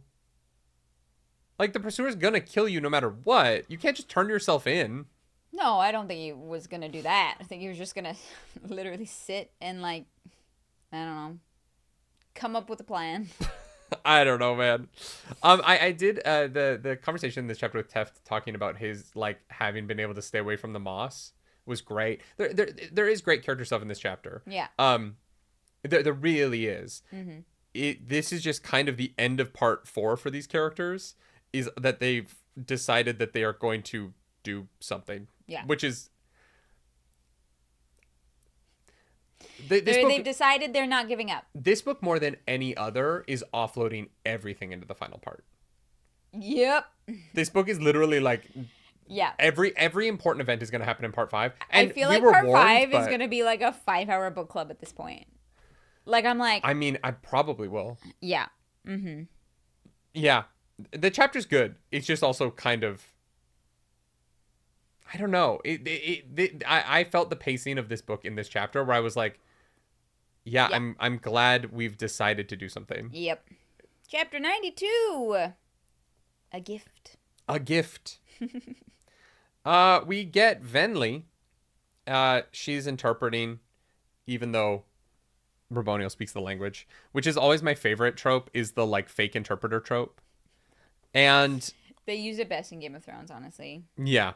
And they're still looking for Kaladin. They haven't figured out that he might be just on higher floors because he can fly, which is good for Kaladin.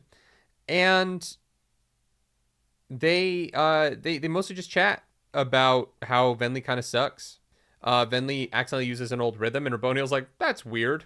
Yeah, that's a little suspicious, actually. Hey, so I know you're really loyal to Leshwi. This whole, like, dance of, like, who you actually serve is I'm tired of it. But you did good, so I'm gonna give you something. Here's a map, and it seems as though your other listener friends didn't die, and they are on the plains. So here's this map. Go do with that what you will. That's the chapter. It's a trap, right? No. No, no, because the Windrunners have the same information. This was established already. Yeah. I don't know. I just feel like... Why would it... I don't think... What would the trap be? They're there. This was brought up when R'laine was looking at... Or when Hasina was looking at maps earlier. And they kind of flew by it because Hasina didn't know what it meant. Yeah. But both sides have the same information about the...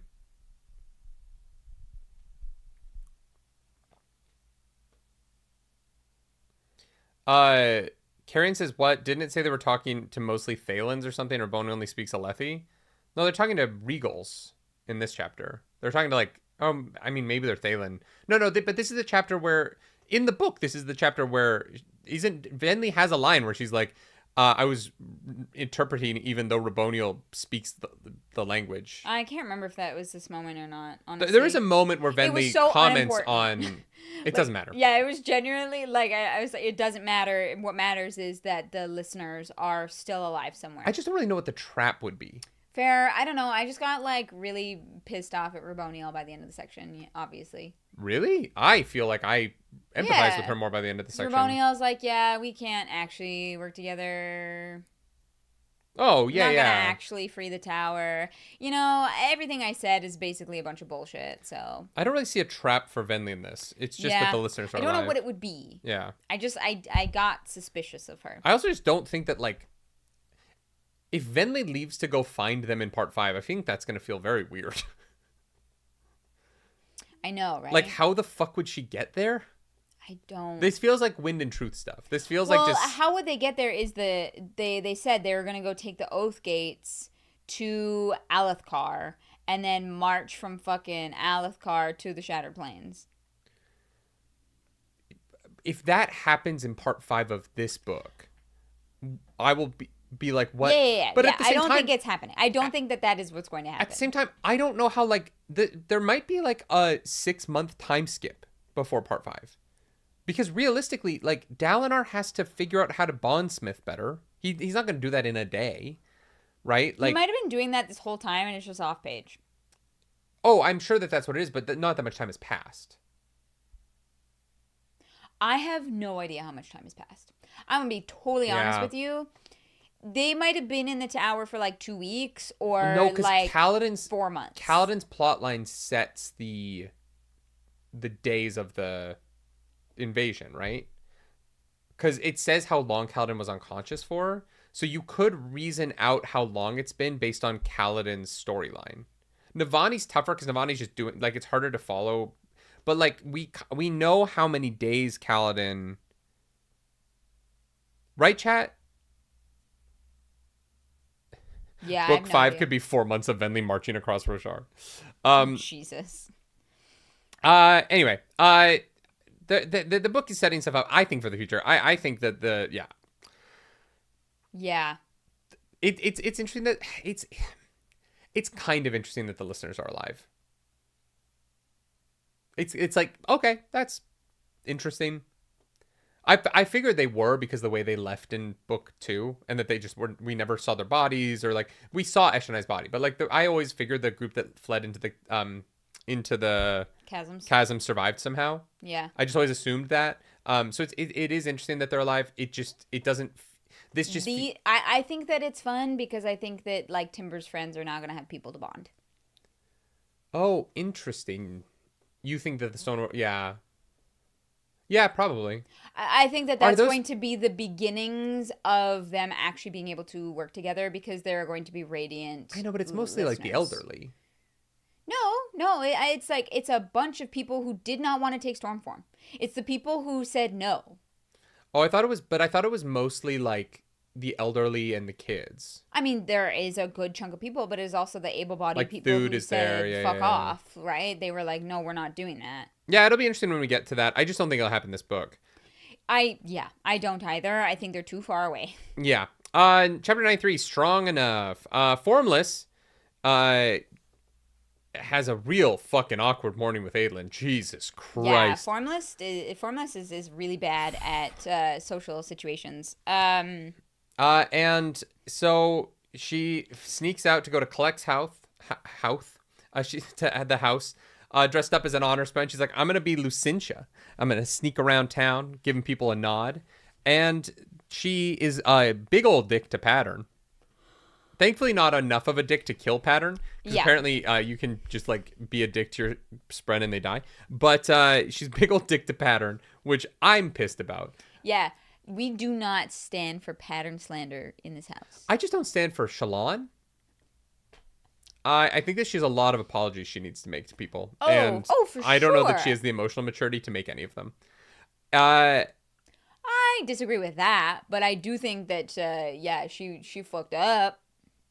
You think? Yeah, a little bit. Going to assassinate a herald? Yeah. Yeah. Yeah, I think that she fucked up a little bit. I think that might have been the wrong choice. Murder? Yeah. And so we get into the house of Collect. And Radiant can only like yell at her from the inside. And Radiant is like, I killed Ile. I saw you were going to do it. I saw you put the poison in your bag. So I did it. Right. Which technically does not violate the 2/3 rule. Because if Shalan was going to do it and Radiant did it. No, Formless was going to do it. Technically, 2/3 of Shalan agreed. So, Radiant never broke the rules. How did you feel about the reveal that Shalan was ultimately the one that killed Ile? I mean, yeah, I kind of figured it'd be something along those lines. I was right when I was right about Mraize's being like, why did Saddies have to die? Being about Ile. Yeah. I called that shit. Yeah. It just wasn't Vale. Yeah. Interestingly. Yeah. Yeah. No, I that did not catch on to that. Yeah, and so Vale manages to break through, and kind of manifests. What follows doesn't make any sense based on what we know about the world, but it's sick. What do you mean? The what happens here doesn't make any sense to my understanding of how like this works, but the beats are so good that I didn't mind, and I'm sure that it will be explained later. What didn't make sense? Well, like, we know that Vale can't use Stormlight. She's worse at it, yeah. No, she can't like Lightweave, right? Like Vale's not able to Lightweave or whatever. And so yeah, she really struggles using the powers. Vale manages to Lightweave a body for herself. No, Shalan Lightweaves a body for Vale.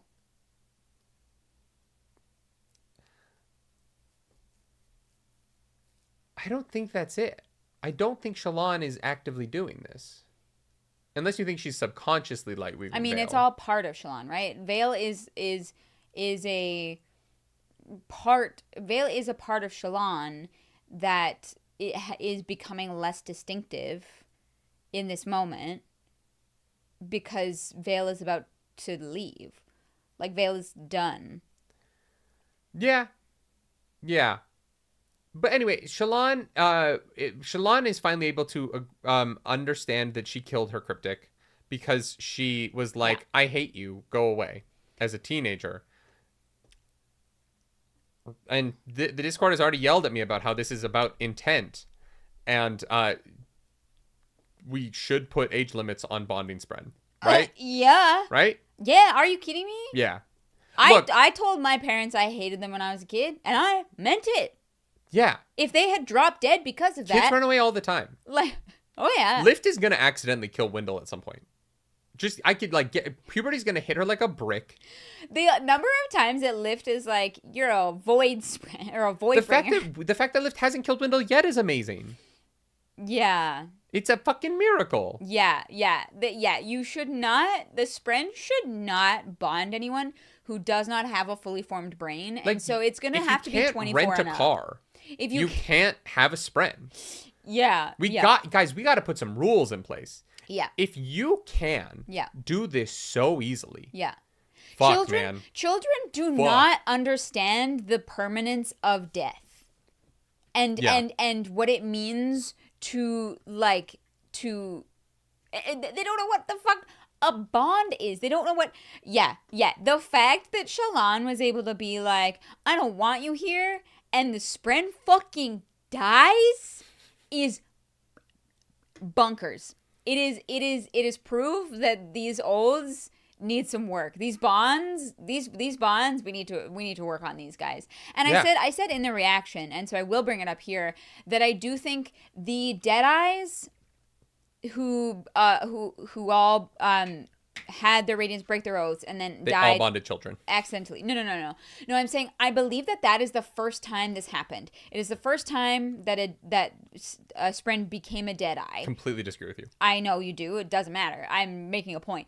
That this is a result of the bond. Or the bond weakening is a result of this. If there was no Deadeyes before this, because they didn't know that this would happen. Yeah. Right? Maya says they did not know this would happen. They knew it would hurt. They did not know they would become Deadeyes. I think that the en masse death of all of these Spren weakened the bond to such a point where people were able to do this to their Spren individually. But I don't think that it was possible beforehand. Because otherwise, why the fuck would you why would any Spren bond a child? A child who doesn't understand the consequences of their own actions yet as a human that exists in the world? Because then, Spren are going to die. I would argue it's the Spren's fault for putting themselves in that position to be like, I'm gonna attach myself to someone who doesn't have a fully formed brain and doesn't understand what it means to uphold a promise or an oath or whatever it is. I just don't. It's a bad idea. I think that it betrays reality to say that Radiance and Spren were bonded for 4,000 years, fighting constant wars, and no human ever broke their oaths. I don't buy that. I'm not saying No, sorry. I'm responding to chat. I'm so sorry. I was like, I never said that no human broke their oath. So, Aidanu in chat says, if there were Deadeyes before the Recreants, Maya would have known she would die. Human beings are so fickle that the idea that there is 4,000 years of bonded war and no human ever broke their oath in that entire time is absurd. No, I think people did stretches. No. This is why I'm saying this is why I agree with you. Is that beforehand there must have been some strength to the bond. Yes. That kept Spren from dying, because the alternative is insanity. The idea that there are 4,000 years of Radiance and not one of them ever broke their oaths is just not. It just doesn't. The Recreants changed something. The Recreants had to have. Has to have had permanent consequences to the bonds between people and Spren. Yes. That's the only way that this makes sense. And so there's just simply no way that in 4,000 years no one made a Deadeye. If it was possible back then. It has to be something, and maybe it has to do with Biodo Mishram. Right? Maybe it has something to do with the lock-in way of Biodo Mishram. Because the Recreants was the same time around, the same desolation as the one that Biodo Mishram got locked away with, right? So it not only has affected the singers. Yeah. it has also affected the Spren and their bonds. There's just no fucking way that some fucking Windrunner 6,000 years ago was married to some other Windrunner and she was cheating on him with a third Windrunner, and the first Windrunner found out and then killed the guy, and then the Spren was like, hey, that was really or even the cheating itself, right? Sure, yeah. Is a breaking of a bond between two Windrunners. There's just no way that you have 4,000 years of these fucking Radiants existing and no one ever went bad, that no one ever broke their oath. Yeah. Especially with how easy it is. Yeah, humans are fallible. Kaladin, look, regardless of how you feel about Words of Radiance, Kaladin breaking his oath, right? It wasn't that hard. Yeah, and there were it was an extreme circumstance. There were a lot of complexities to that situation. But if we in 4,000 years, there's going to be complex situations. Exactly, exactly. No, I 100% agree with you. Just because like they were at war doesn't mean that every Radiant, every soldier never broke an oath. Even if the oath didn't have to do anything with war, right? Yeah. People make mistakes. People can suck sometimes, especially in circumstances that bring out the worst in them. But there's also people have to actively choose to be the best version of themselves, and we don't always succeed at that. There's also impossibilities, right? Like Rabon, or we deal with it with Venli and Lift in the earlier part of this book, right? There is the reality of Venli can't advance because she didn't save Lift from a cage in the moment. Yeah. But at the same time, what the fuck was she supposed to do? Fight the whole tower? Was she supposed to stab Raboniel? No, but this is my point. She doesn't realize it. No, but she doesn't even think about freeing Lift until she's like, wait a minute.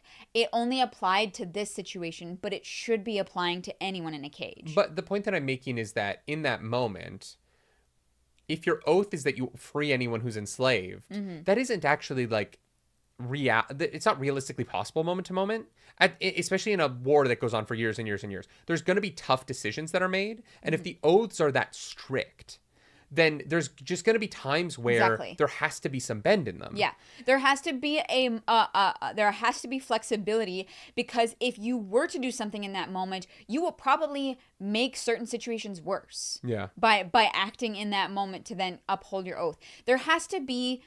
And again, you guys have said that intent matters. There has to be an intent to make things better for the future and to do something about it, and not just let it go, but not to immediately act upon that. Right? I don't buy that if it was possible for Deadeyes to exist, that they've in thousands and thousands of years it never happened. Yeah. The humans have been bonding Spren for 7,000 years. Not really. Right? Because, like, in the last 2,000 years, it's been very rare. Except for Skybreakers. But for the first 4,000, no Deadeyes. Even though people were bonding Spren all the time and it was far more common. Yeah. In the last 3,000, a lot of Deadeyes. Particularly right at the beginning of that period of time. Yeah, but also recently.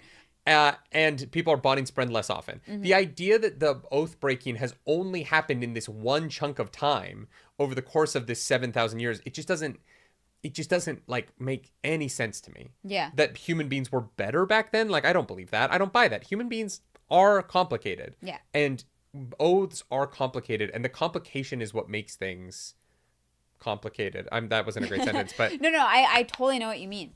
Because Maya and all of the other Deadeyes would have had a frame of reference for what would have happened. They wouldn't have she was like shocked that they died. They didn't. She's like, we didn't know we were going to die. So it can't have been possible before. Yeah. I do think that like there is a literal before and after moment. Yeah. Which the moment is the recreants, and that the bonds between people and Spren were different on one side and the other, and I do think it might have something to do with Ba'edo Mishram. I think that that's definitely a key part of this, because we know that Ba'edo Mishram being imprisoned right now is actually like harming the singers and the listeners, and it is like a problem for Roshar.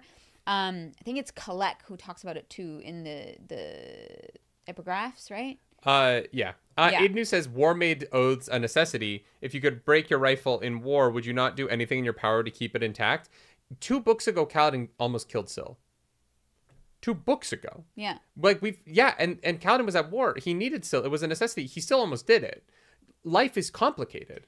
Yeah, The idea that ancient Radiants were just like Kaladin better at didn't- keeping their oaths than our modern characters, it just doesn't fly for me. Yeah, and Kaladin didn't know what was happening to Syl.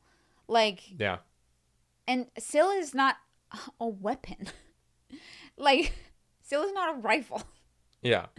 Yeah, I think that those are And also- completely different Also, things. I'm gonna be straight up with you. Rifles break literally fucking all the time. Well, that is Even true, though yeah. you need them, rifles break literally all the time. Yeah.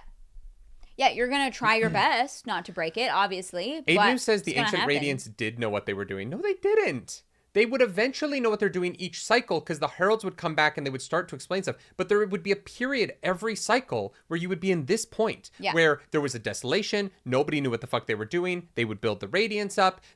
But there would always be this in-between period before the heralds taught them where there would be Radiants who were just getting Spren randomly again. Yeah, they'd right? be like, what the fuck is this? I don't know what this is. And before the heralds have showed up to teach everybody, it's not I'm like sure things got broken. It's not like the Radiants were this order that stayed steadfast and strong through desolation after they were desolated over and over and over and over again. Yeah, it's talked about how much humanity regressed every single time. Yeah, and how they couldn't keep information and how things kept getting destroyed over and over and over again. The idea that there's this 4,000 year period where the Radiants were this like monolithic structure of order just that's not true to what the books have told us, in my opinion. Especially if the fucking Spren are going around bonding children. Like... Anu says I twisted the rifle analogy. I mean, people twist their rifles in war sometimes, like to the ship brain. We have like incredible weaponry nowadays. It still jams. And that's something we've never been able to fully overcome. Yeah. We've gotten better. But it still breaks. Children are famously not able to be responsible for rifles. Anyway, this reveal that Shalan has, that she killed her cryptic, allows her to kind of heal herself a little bit, which means Veil is gone now. She puffs away in Stormlight, which I took in the moment the wrong way in the reaction, where I was like, wait, so are they are her altars magical manifestations? They are not. Veil's presence here was built out of Stormlight. Yeah, I got confused for a minute too. Yeah, and I was like, oh god, magic DID is weird. Yeah, like making mental illness into like a magical effect is strange to me. Shalan just has the ability to literally construct a person for her to have a conversation to. Because I went back and read it again, and I was like, oh no, it's not saying that Veil existed magically. It is saying that she's like healed her altar into herself. Again. Yeah. I still don't really know if Radiant exists. Beyond this point, persona. Good question. I'm curious about that. I think so. They also talked about how Formless was something bubbling up in Shalan, and I don't know that that's gone. No, I think it is just the worst parts of Shalan. Like, it is Shalan that wants to remove herself from being loved. But we kind of established here that Shalan was pretending to be formless to like be the person that she thought she needed to be. Yeah. So I do wonder if the evocative imagery earlier in the book of her saying there's this thing growing, if that is still there. Probably. I'm not sure that that's gone, and that might be a When in Truth kind of. Yeah, no, I still think that's there. I think it is just like I think it is a more tangible version, and probably a more extreme version of what we kind of all go through, right? Some days suck, right? Yeah. Some days there is a voice in your head that tells you that you don't deserve things, or that things that you should do terrible things, or whatever it might be. There is always something inside of us that we choose every day to hopefully be the best versions of ourselves. Yeah. And I just think that, Formless is like a personification of, like the worst version of Shalan. That's just a little, it's a little more tangible for the readers to have like a thing to nail it to. And then Kleck walks in the room and is like, what the fuck are you doing here? Yeah. And Shalan was like, was I talking out loud? I actually don't know. I am here to kill you. This is the dagger. I'm not going to do it. But she's like, look, I just had a great talk with myself. It was very, very helpful, and I realized I fucked up. Yeah. Therapy is awesome. Therapy's great. And so Secure. Shalan needs an altar that's a therapist. No, that's really unhealthy. Probably. Do not try and Look, I understand that diagnosis is expensive and self-diagnosis can be a wonderful thing. She's royalty. But she you need can to get afford real it. help from someone outside of yourself so that they can help. Although, to be honest, I don't think anyone on this planet has any clue how to deal with any mental health issues based on how the fucking Ardents treat What are you depressed talking people. about? Kaladin is saving everyone. Well, Kaladin is the only one. Kaladin is a soldier. He's a therapist now. He's a surgeon. He is that's those. I mean, yeah, those are kind of the three things that he is. But he has three really important jobs now. So Secure shows up and is like, "You were gonna kill him," and Kelleg's like, "No, she wasn't." And Secure's like, "I don't believe you. Jail, house arrest." Yeah, this guy sucks. He was just looking for a reason. Oh, 100%. We get a cool epigraph for 94 where we start to put together that Collect wants them to free Ba'edo Mishram for some reason. This is, I was there when Ba'edo Mishram was captured. I know the truth of the Radiance, the Recreants, and the Nahel Spren. Yeah. I don't know, man. Is that I think the Nile Spren are... No, I think the Nile Spren are Spren that can bond Radiance. I think that's what the term is, right? Oh, because we've been calling... It's not High Spren. The High Spren are a specific Spren, but Nahel Spren would be just like all Spren who are sentient Spren? Maybe? No, not sentient. Specifically the 10 kinds of Spren that can bond. Oh, okay. Yeah, Nile bond is a Radiant bond. Yep. I'm right. Okay. So...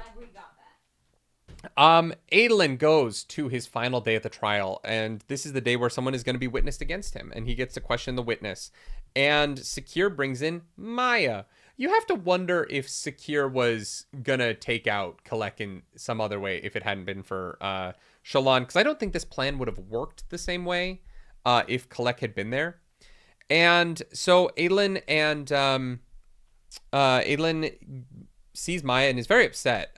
Maya seems very frightened of the crowd, and they begin to sort of interrogate Adolin by using some legal bullshit loophole about how because Maya can't speak for herself, Secure can speak, and Maya starts to get distressed, and Adolin just says fuck it, man, you win.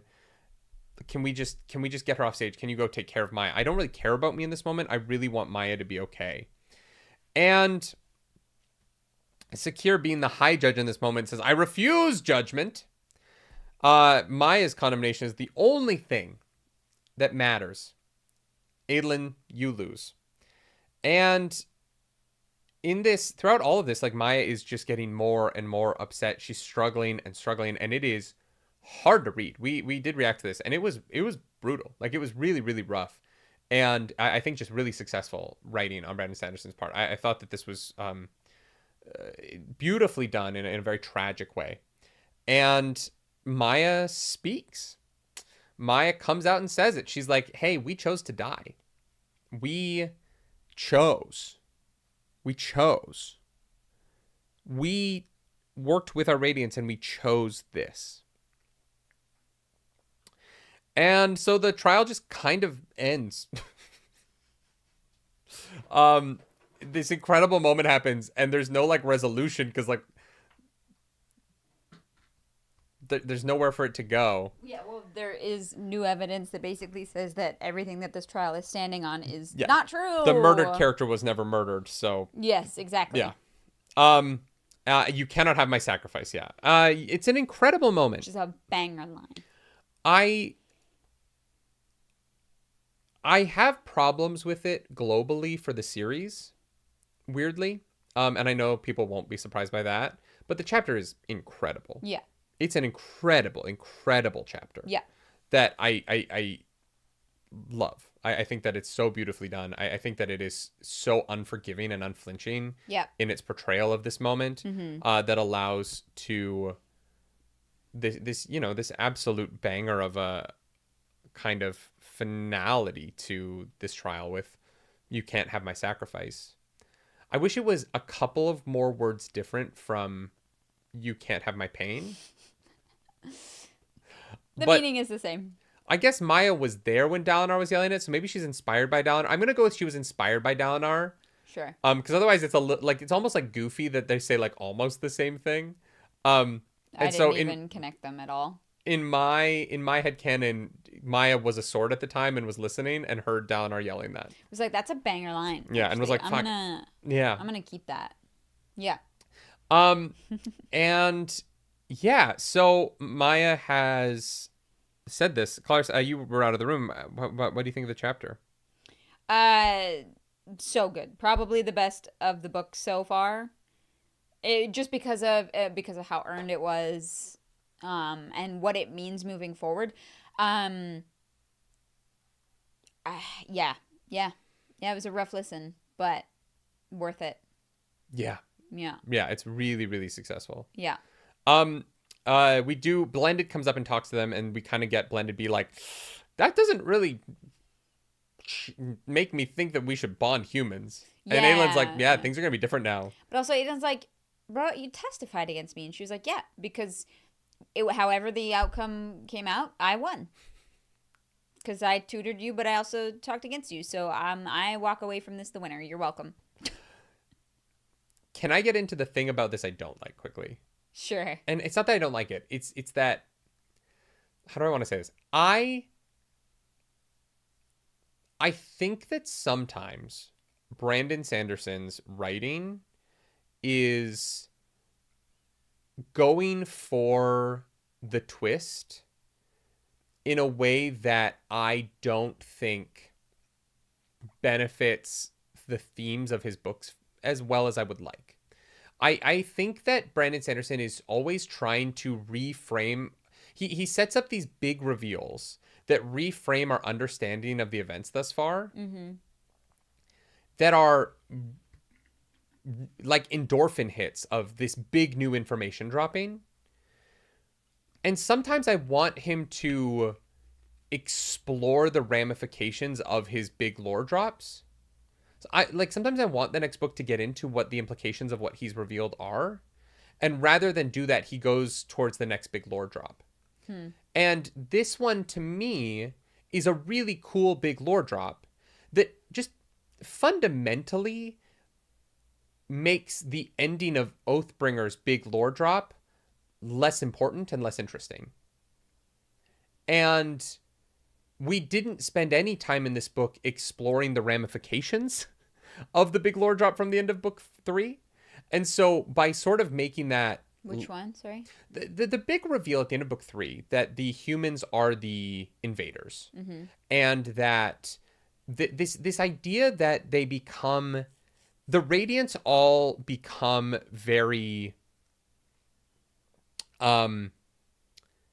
depressed for a moment before the fight at the end of book 3, because they think that the recreants happened because the ancient Radiants found out that they were the invaders, and that was the impetus for the recreants. That this idea that we have been perpetuating against a war against people we invaded was the reason why the recreants occurred. To me, was really cool, and I loved it as an idea, and I wanted this book to explore what that meant. Yeah. I really wanted to get into it because I've said it many times. I think Oathbringer is my favorite of these 4 books. I think that it is one of my favorite fantasy books ever written. Genuinely, right? Yeah. I really do. It is like up there with Shadow Rising. It is up there with the third Mistborn Era 1 book. It is up there with like the first Game of Thrones book to me, which I think is the best of that series. Yeah. Like I put this, it is up there with Lord of the Rings, like, which I just kind of put as a book. Yeah. This Oathbringer to me is one of my favorite novels I've ever read. And the reveal at the end of it being this big idea of what if we are the invaders, and what does that mean for our honor and for our, for all of these things. And that was what led to this giant event in history. What does it mean for the Radiants to have realized that they were the invaders? And what does that mean for our modern war? Is such a cool idea to me. And this just undoes that. That is just not what that was about anymore. And this book never really got into it's mentioned a couple times, but there's not really any thematic sort of exploration of what it means. The Radiants, it's been a year since the end of Oathbringer, so the Radiants have all moved on from that idea. The Windrunners aren't thinking about it anymore. The war's ongoing. And so this massive lore drop at the end of book 3 that I thought was going to reframe the series didn't reframe the series nearly to the extent that I thought it did. And now the like idea that the Recreants happened because of that reveal is just not true. So the ending... No, but it doesn't make the reveal not true. It doesn't make it not true in the moment, but it does mean that the books never have to explore what that would mean for these people. And that was what I was excited for. I don't care about the lore drop so much as I care about how the reframing of the world is explored by the series, right? I want you to get into the themes of it. I want you to dive into that. And for me, we built so much to the next lore drop that we never really got into what is the like implication of what happened at the end of Oathbringer. Yeah, I definitely agree with you on that, but I don't necessarily think that I think that you can still explore the idea of being the invaders when you didn't know that you were is still possible, even if it's not what caused the Recreants. I would agree with you if I didn't feel like Brandon Sanderson in this series in particular consistently brings up ideas and then drops them in the next book. Yeah, I'm just saying you can. I'm not saying he will. I'm saying that I'm just saying it doesn't make exploring that idea impossible. It just means that the Recreants happen for a different reason, and therefore we are onto the next lore drop. Like you said, instead of really exploring that idea, because they were like, we're the invaders, and like at the beginning of this book, like there was kind of like a like, damn, that sucks, but we're fighting a war, so we can't do anything about it. Yeah. And I don't know what you would do about it. Like, in all honesty, I don't know. I don't know what you would do about that other than, like, pull a Lyran and be like, yeah, you're right. War's over. We submit. You can make us all slaves, I guess. I'm not saying that that's what they should have done. No, I know. I don't know how to fucking handle that. Like, I don't know what to do I'm just saying that the Stormlight Archive books, to me, the weakness of this series is that it is a series that loves its big ideas so much so that I think that it skips over exploring them because it has to get to the next big one. And it has introduced so many big ideas and dropped them by the wayside to get to the next one that I fear that the way in which this series wraps up to me will have left a lot of its biggest reveals to just be these endorphin hits at the end of books to make the end of the book seem epic, while not really... I don't think that structurally anything changed within the Allied Nations because of that reveal. It doesn't feel like it did. It didn't. It was like this, oh my god, this changes everything. It didn't. And so Adolin here being like, this reveal about this friend is going to change everything. I don't actually know that it is. I don't know that this will matter past the end of this book. And this series has set me up for that. This series has told me we're going to reveal things in the Sanderlanche. They're going to be treated as being really big, but they won't really be brought up much after that because we kind of have to move on to the next big, to building to the next big reveal. And the build in this series just doesn't ever really include the ideas of the past books. Right? Yeah, I think so. It can sometimes, but that was a big one.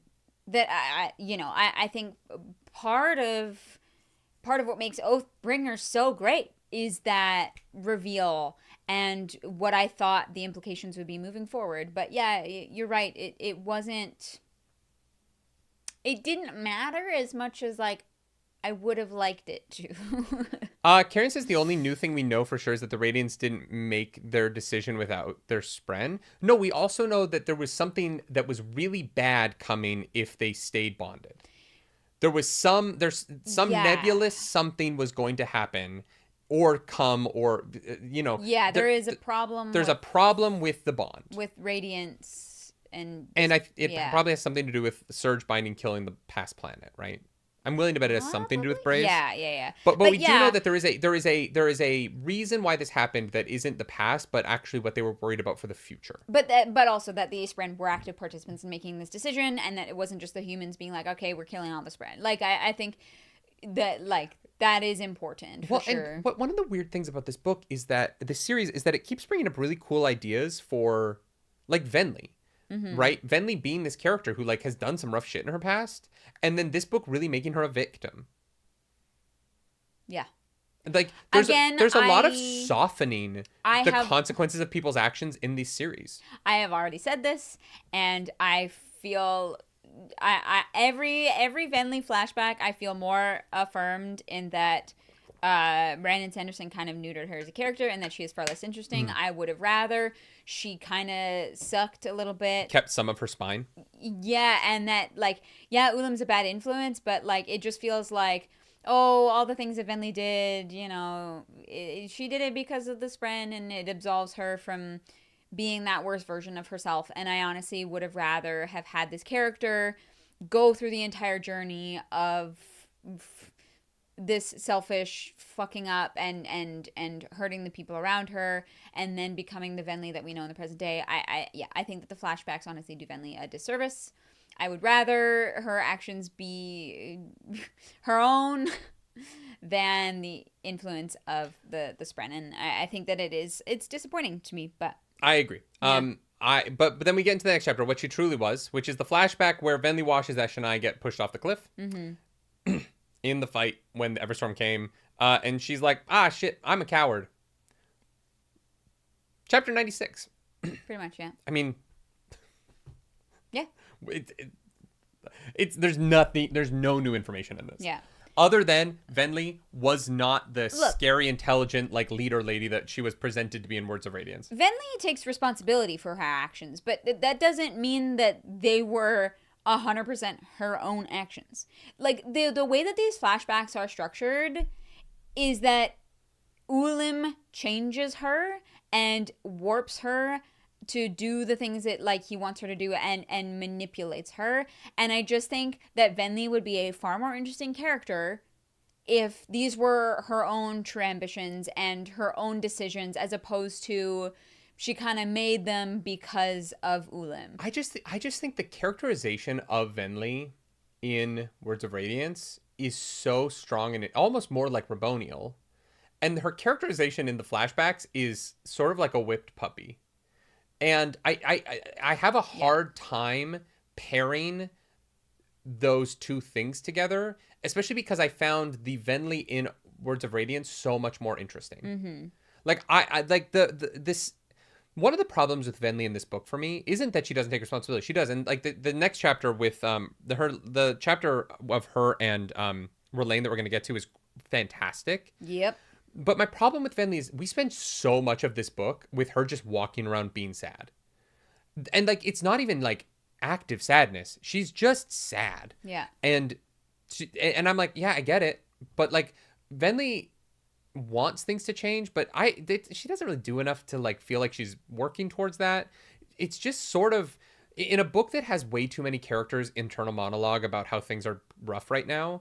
with no kind of direction, Venli's are the worst to me. When Venli's doing stuff, those scenes are great. Yeah. But there's just this book is so much of her just meandering the tower. Yeah. Being like, oh my God, I did this and that was sad. And oh my God, I did this and that was sad. And oh, well now, oh my God, Ulam fucking told me and then the flashback, she's also walking around being like, I don't know why I'm doing this. Like, this is bad. I shouldn't be doing this. Oh my God, I shouldn't be doing this. But she keeps doing it. Like, if there was one flashback where she pushed back on Ulam really hard, I think that I would enjoy them more. But there isn't even a single one. There's not one where she even attempts to not do what Ulam says. Because Ulam literally goes into her gem heart and completely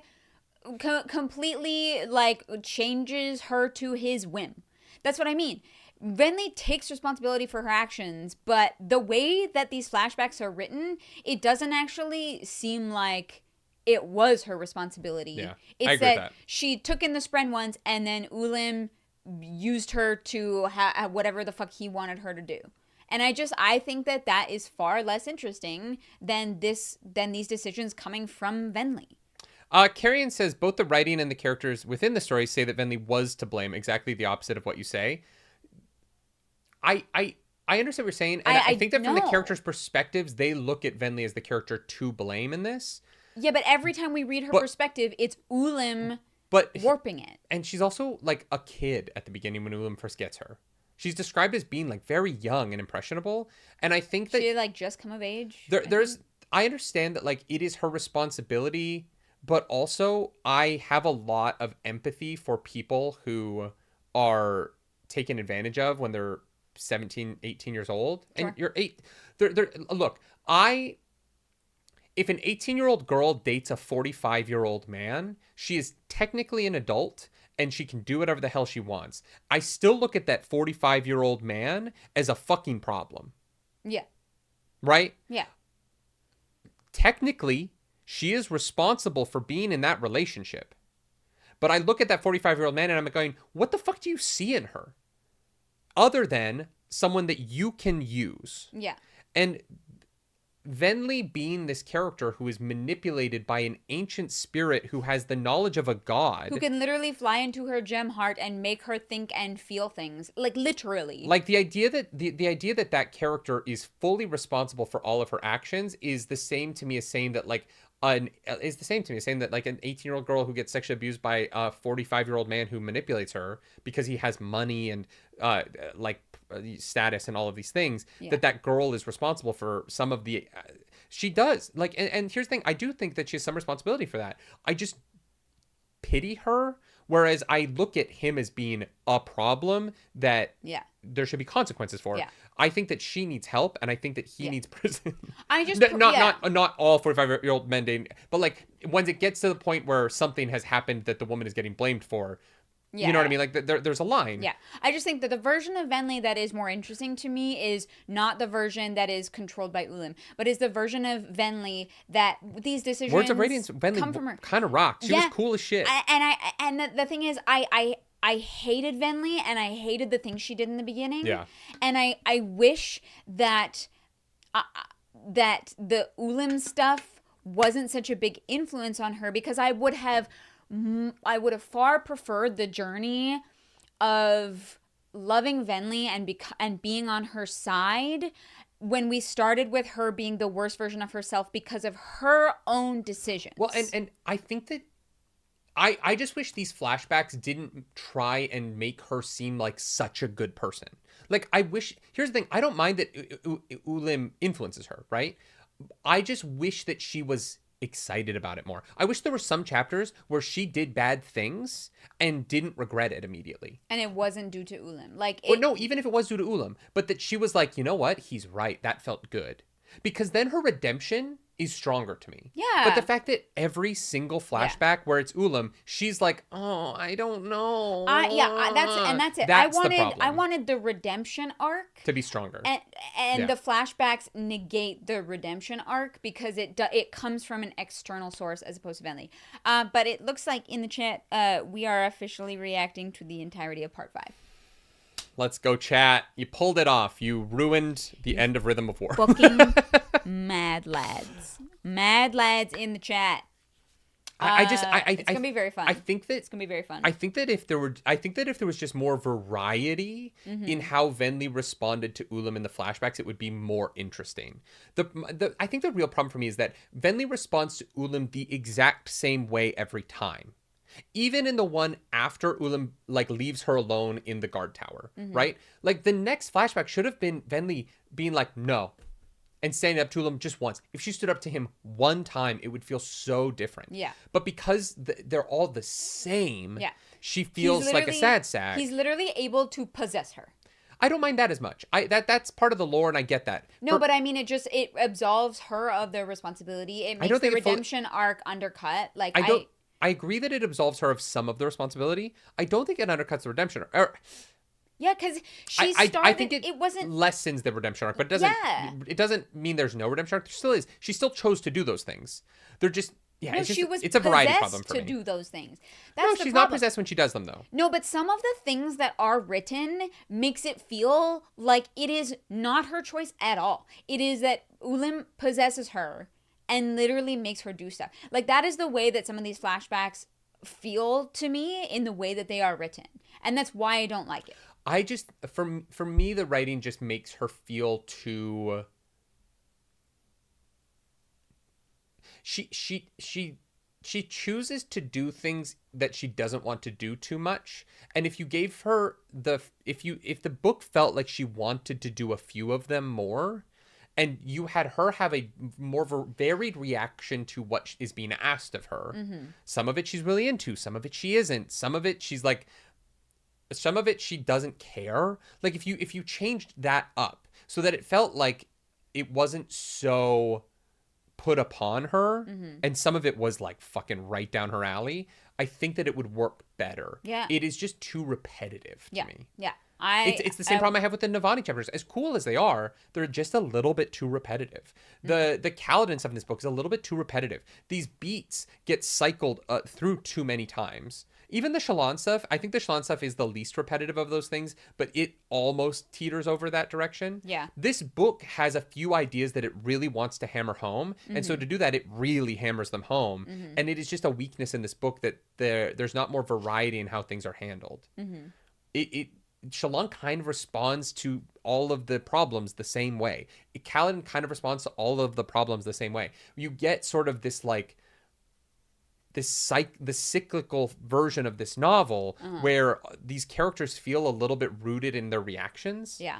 And I think that part of the pacing problem for me of this book is the repetitiveness. I think that if there was just a little bit more variety in how characters responded to these very drastically different situations, the book would feel like it has a little bit more life, even though the plot doesn't move as fast as I would want. Yeah. But because because the emotional connection to these moments is repeated, I think that that's kind of where the pacing issue comes in for me, and where the Venli stuff feels the weakest in the flashbacks. Yeah. Even though a lot of her modern stuff where she's saving like there are great moments. Yeah. Yeah. Again, the actions the actions that the characters take when they do take them is very strong in this section for sure.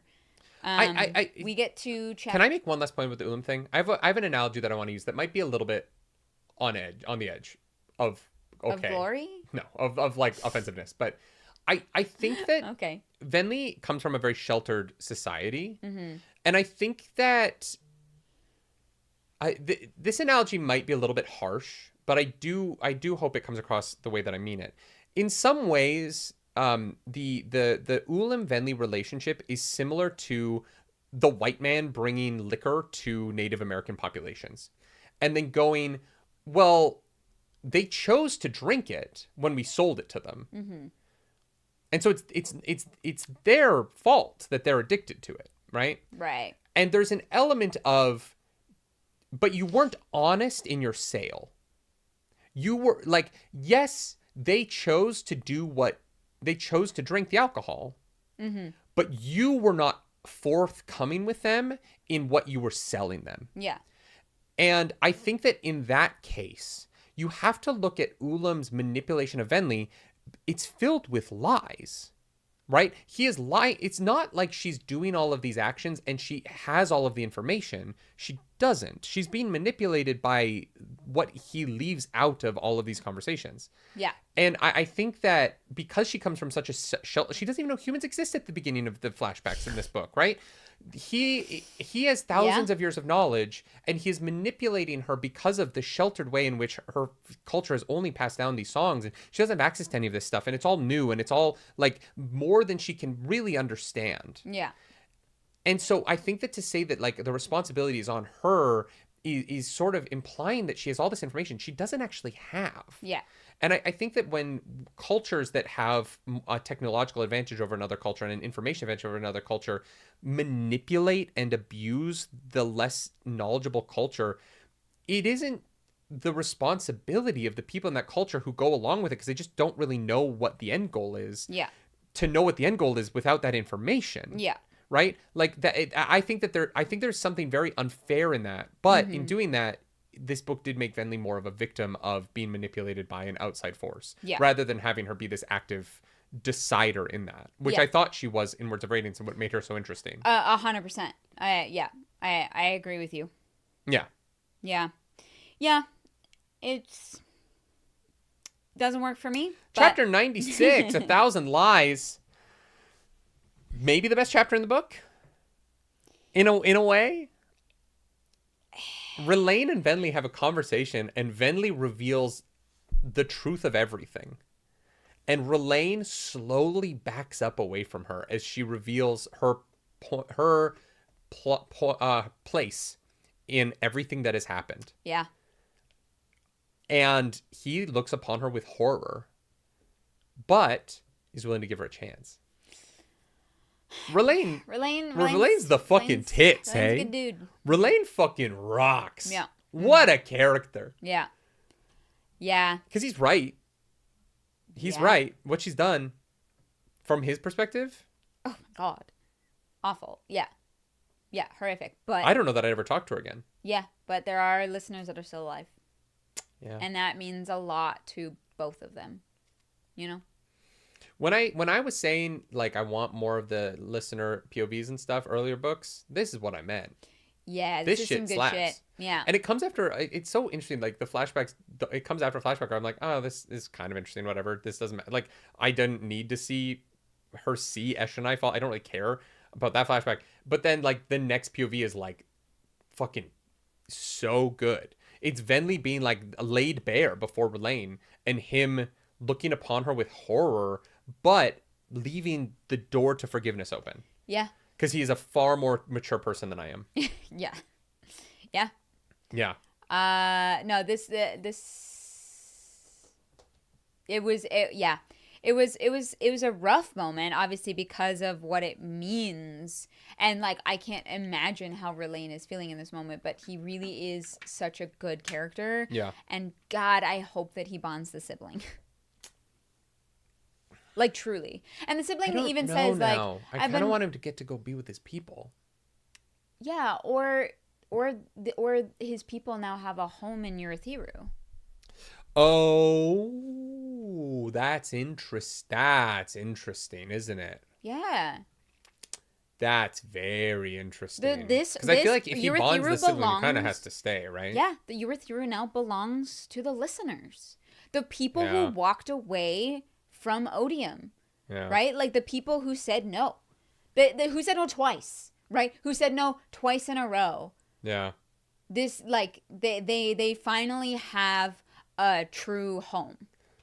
Yeah. No, you're so right. That would kind of slap. Yeah, I think it would mean a lot. And maybe they do go get them this book then. Maybe, because that might be the end of this book. I would love for that to happen, but in terms of speed and where things are, I don't know how, but I would really love that, honestly. Yeah. Yeah, and look, like, the Relane's language here is really harsh, right? He calls her a traitor when he leaves. Like, I think that he's so wounded here, but I do think that, man, it's such a brilliant moment between the two of them. I think it's one of my favorite things in this book. Like, it reminds me of the opening scene with Gavilar. Yeah. I know Gavinor and Gavilar and Dyslexia. Galavant, like are there two? With Navani and Gavilar. Mm-hmm. Not obviously very different scenes. But with the way that, like, the when Brandon Sanderson is, like, fully committed to writing dysfunction in relationships, mm-hmm. he can really write some banging shit. Yeah. This is a very different dysfunction, but this in the Maya chapter, like, so raw, so real, and just so like deeply human. I know obviously the listeners aren't human, but, like, human in the way that we use the word humanity to, like, express, like, the multitudes and the complexities of our emotional lives. Yeah, I think that it's a really really brilliant chapter. I loved it. I thought, coming out of a chapter that I did not think was all that interesting, to go into this absolute fucking banger was nice. Yeah.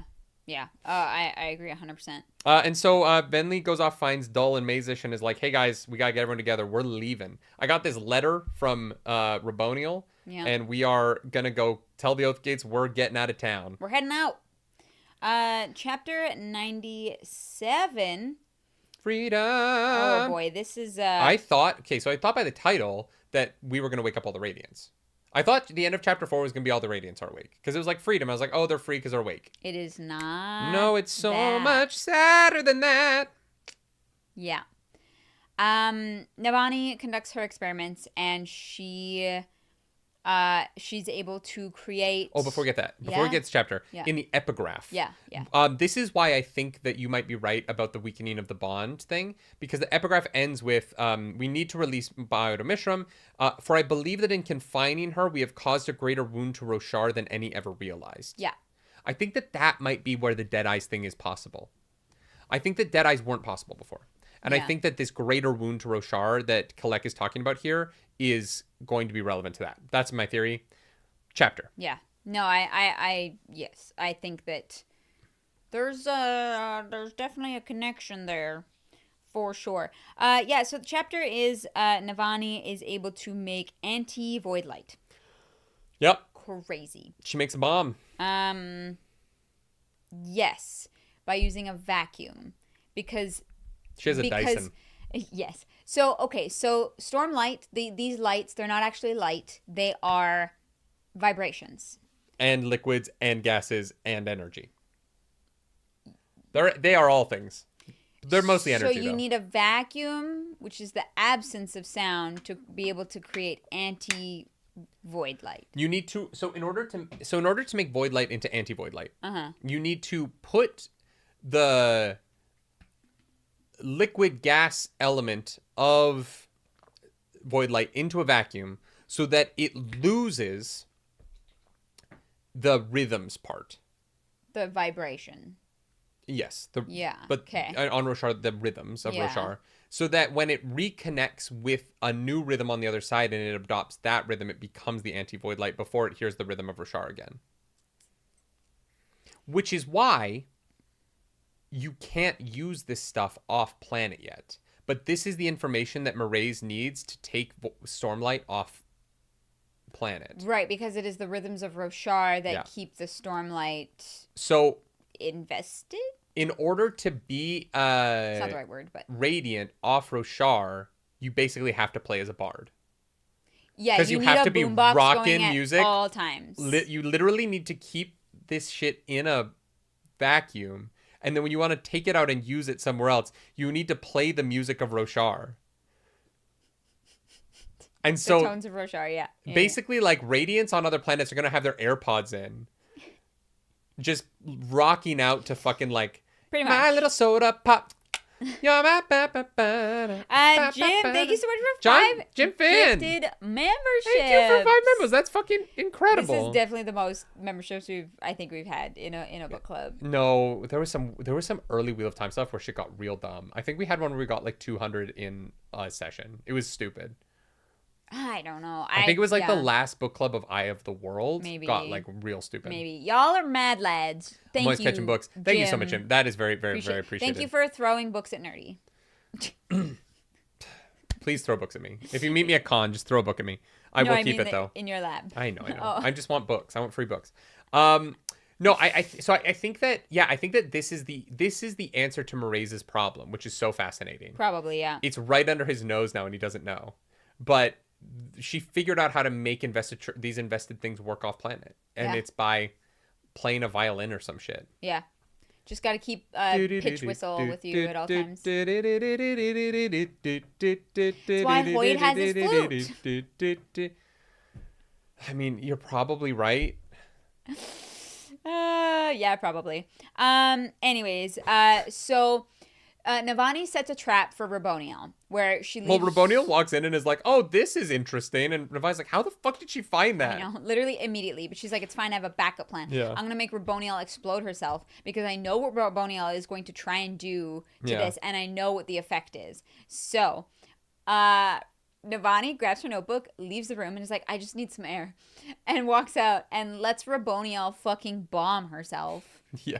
And her, like, there's like an assistant and like her daughter. Like, I thought Raboniel was actually going to die here because I thought that the anti-void light bomb was going to explode on her and cause her to not be able to heal.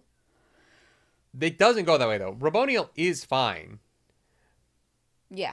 But I did think like that was going to be what it was that if you explode anti-void light all over a fuse, they basically die because they can't heal anymore. Yeah. But that's not what happens. It's so much more horrifying and so much more beautiful. Yeah. So Navani comes back in. She's like, what did you do?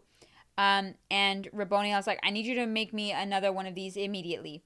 And so they make more anti-void light, and she takes it and she stabs her daughter. Yeah. Because luckily all the tubes were behind her when the bomb went off. Well, yes. Her body blocked the them. vacuum machine blocked. Yeah. It's still. Look, I'm gonna be honest, chat. I have been critical of this novel. I've been a little bit like, I don't know, the pacing's very good.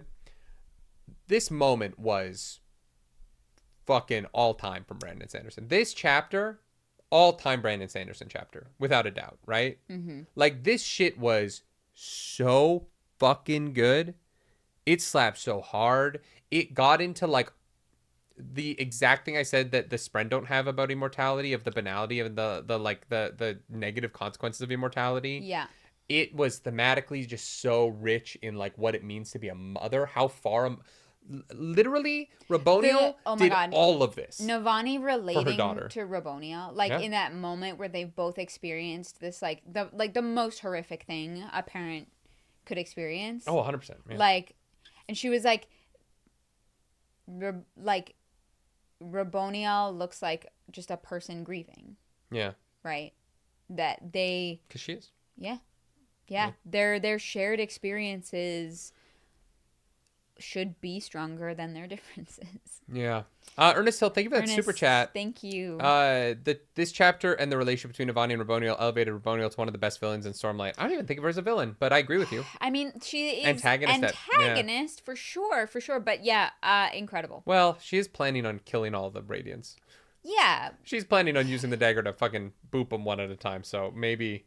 Yeah, because she thinks that this Carrion, thank you for being a nerd radiant. Thank you. R.I.P. Esu, yeah, R.I.P. Esu. Appreciate you. But guys. also, the reality of it is, Esu died a long time ago. Yep. And this is one of those things where, like, I know that people do not agree with me on this. I know that the world at large does not agree with what I'm about to say. But this is my I think stance. Brandon Sanderson is pro-assisted suicide. I am so on board with assisted suicide. If I am an invalid, like a true, like, here's the thing. I don't actually care if my body doesn't work, right? If I'm like Stephen Hawking and I can still experience life mentally, I want to live forever, right? Fame. I want to learn how to fly. Here's the thing. I think Can I tell a personal story? Yeah, very quickly. I know we're running up on time here. My grandfather, prostate cancer is a running thing in my life. Mm-hmm. And my grandfather, my dad's dad, got prostate cancer when I was in college. No, actually, when I was in high school. But he had it for a while, and it wasn't treatable, and or it wasn't at a point where they needed to treat it yet, and it was complicated. Cancer's complicated. Things have gotten a lot better since then. It's weird to know now that, like, my grandfather would have probably lived another 20 years if he'd gotten that same diagnosis now. But whatever. That we live in the times that we live in. And he was given the option between living for 10 more years, but having a surgery that would make him live with a colostomy bag for the rest of his life, or living 1 to 3 more years, and he would not have to carry his shit on the outside of his body every day. Yeah. And he was in his 70s. And my grandfather was like, I will go out with 1 to 3 years of living my life. Because I don't want that. Yeah. And there are people in my family who thought that was crazy and that they wanted 10 more years with him. Not that many, because he was an ass. But he chose what he chose. And I think about it a lot because I respect the shit out of his decision. Yeah. And, you know, he and I had a bumpy relationship. It wasn't always great, but I learned that one of the biggest life lessons from him making that choice, which was that he was okay with dying that way because he got the choice, right? And there was just something to that was really inspiring to me. And you know, I know I've told you, obviously you're my wife, you get to choose, but like, I'm like, if I'm just gonna lie there on a machine and I'm just alive because my heart is beating, let me go, man. Yeah. I don't want that at all. Yeah. If I can't be conscious for it, get me the fuck out of here. Yeah. Yeah. We're very much on the same page about that. And I think it is really unfortunate that we live in a world where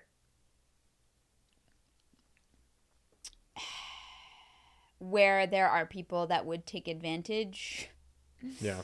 of someone's wishes in that way. I don't know why this has been on my threads lately a lot, but there's been a lot of discussion about organ donation, and that in the US, a lot of people are not marked as organ donors on their license plate because they are worried that they will receive subpar care when taken to a hospital, because the hospital thinks their organs are more valuable than their life. And I think that the realities of that are awful. I think that the potential for abuse in an assisted suicide situation is not nothing. I think that they are valid. Yeah. I think they're totally valid concerns. And I think that it is tragic that we live in a world where that's how we have to view these kinds of decisions. That it can't just be whatever you want. Deep down, however you feel, whatever you decide, that there has to be all these layers of, well, what if, somebody does this, or this situation happens, or I'm not being given this, or like I hate that there is more to it than just what you want your life to look like and the end of your life to look like. I do think, though, that is partially just that there's so little faith in the U.S. healthcare system. Oh. And that it's so broken. 100%. Like, I don't hear that same idea in Canada. 100%. And I've met people who believe that. Like, I told someone, because I've been marked as an organ donor my whole life. Yeah. Ever since I turned 18. And because I don't think you can at 16, right? Maybe, or no, when I think it was I got my first driver's license. So I think it's 16. And I've always been like, yeah of course. Give my body to science. If I die in a weird way and you can learn something from it to save other people, fucking rip me apart. Yeah. I don't want to be buried. I don't give a shit about that. Like, I don't care what happens to my body after I die. I would rather it go to something good. You know what I mean? Like, but I also get, like, people like to be able to visit. I understand that some people love that. I don't care about that at all, right? Yeah. But I met someone, I was like, yeah, I'm an organ donor. And they're like, oh man, like, but what if they, like, want your organs for something? And I was like, if that happens, someone could walk up and shoot me on the street tomorrow. Like, to me, that's the same thing. Mm-hmm. Like, okay, yeah, that's a risk that I'm going to meet a doctor who's a psychopath. But, like, that psychopathic doctor might kill me for fun with a scalpel and be like, it was an accident. There's you know that what I mean? Dr. Death podcast or whatever. Yeah. That don't listen to it. Don't listen to it. It's so good. It is so well produced, and I am begging you not to listen to it. It is the worst thing I did in my life. But that is the thing, right? That there's always one or two shady fucking people. Yeah. That ruin things for everybody. James MC says, "Can I have your height?"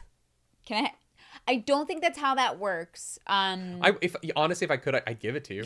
If I died, like you're like, I could shave off like 4 inches. I'd still be happy at 6 foot. Yeah, and you'd be more castable for TV. Don't remind me. I'm so sorry, guys. I just had an audition for a huge. It's a very small part, but it's literally one line. But it's in a huge superhero thing. Mm-hmm. Yeah.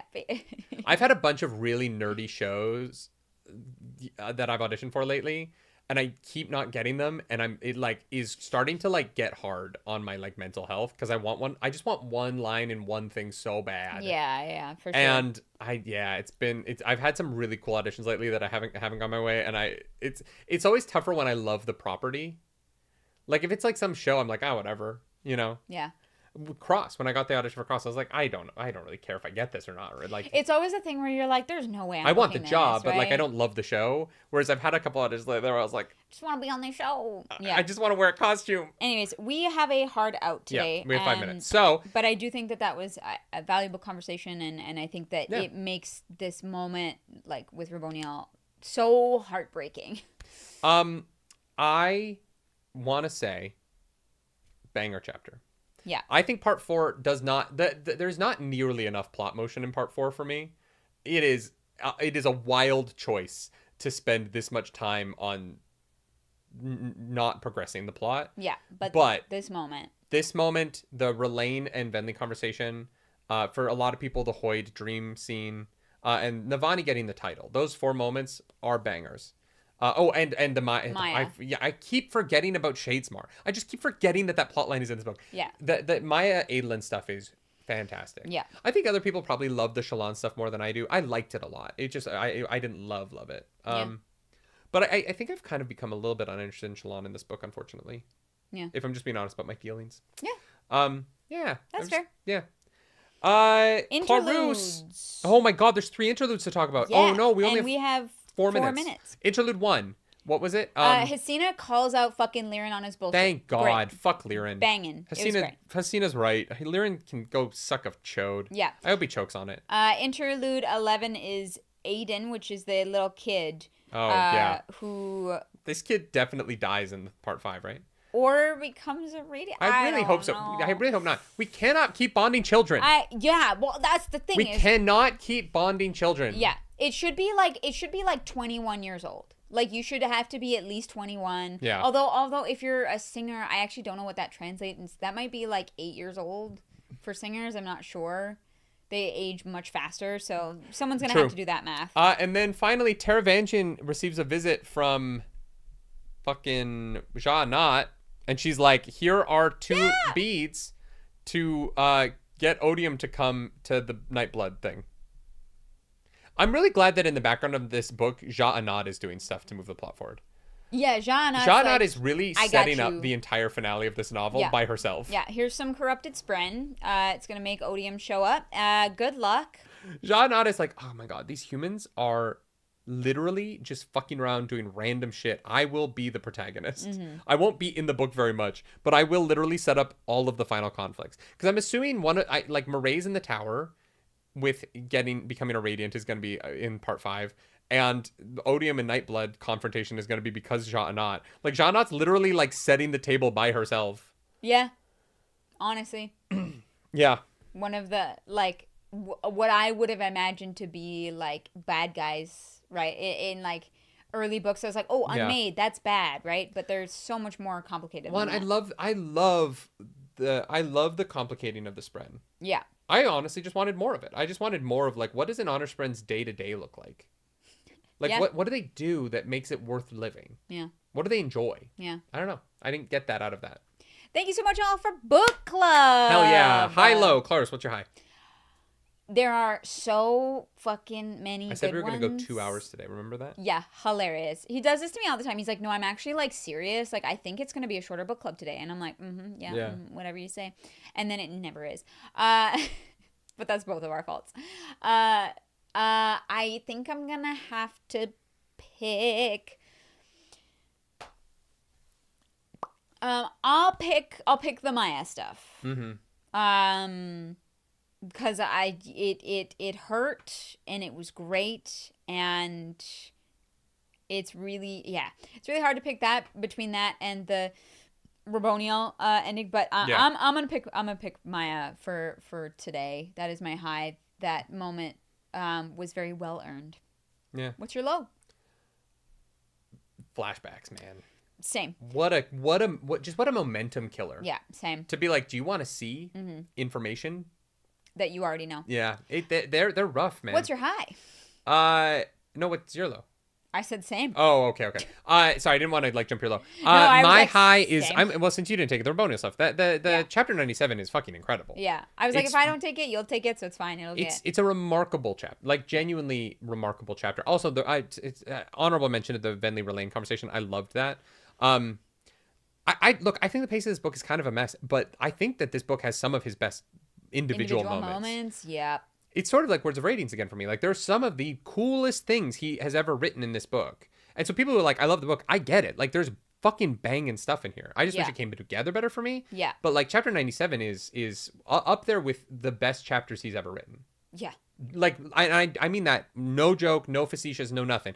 I would put that on the, like, if I were to do my bookshelf of books, my S-ranked chapters of Brandon Sanderson, I don't remember the chapters as well as I should, but chapter 97 of Rhythm of War is on the list of best chapters he's ever written. Yeah. 100%. Just without a doubt. I think it's remarkable. Yeah. Yeah. So good. If you like the video, subscribe to the channel. If you don't, hit the dislike button. Leave me comments down below because the algorithm god is hungry and we must feed her. This episode, that algorithm goddess is Raboniel. And porn. Do you think Honor Spren fuck? What a segue to Smut Corner. Get out of here, you prudes. Yes, maybe. Is it honorable? Yeah. I don't know. I mean, they definitely have consent. Oh yeah. Consent is huge in lasting integrity. Yeah. That's like the absolute like baseline. But do you think that there are any honor spren with kinks that are like, yeah, like dishonor me, like?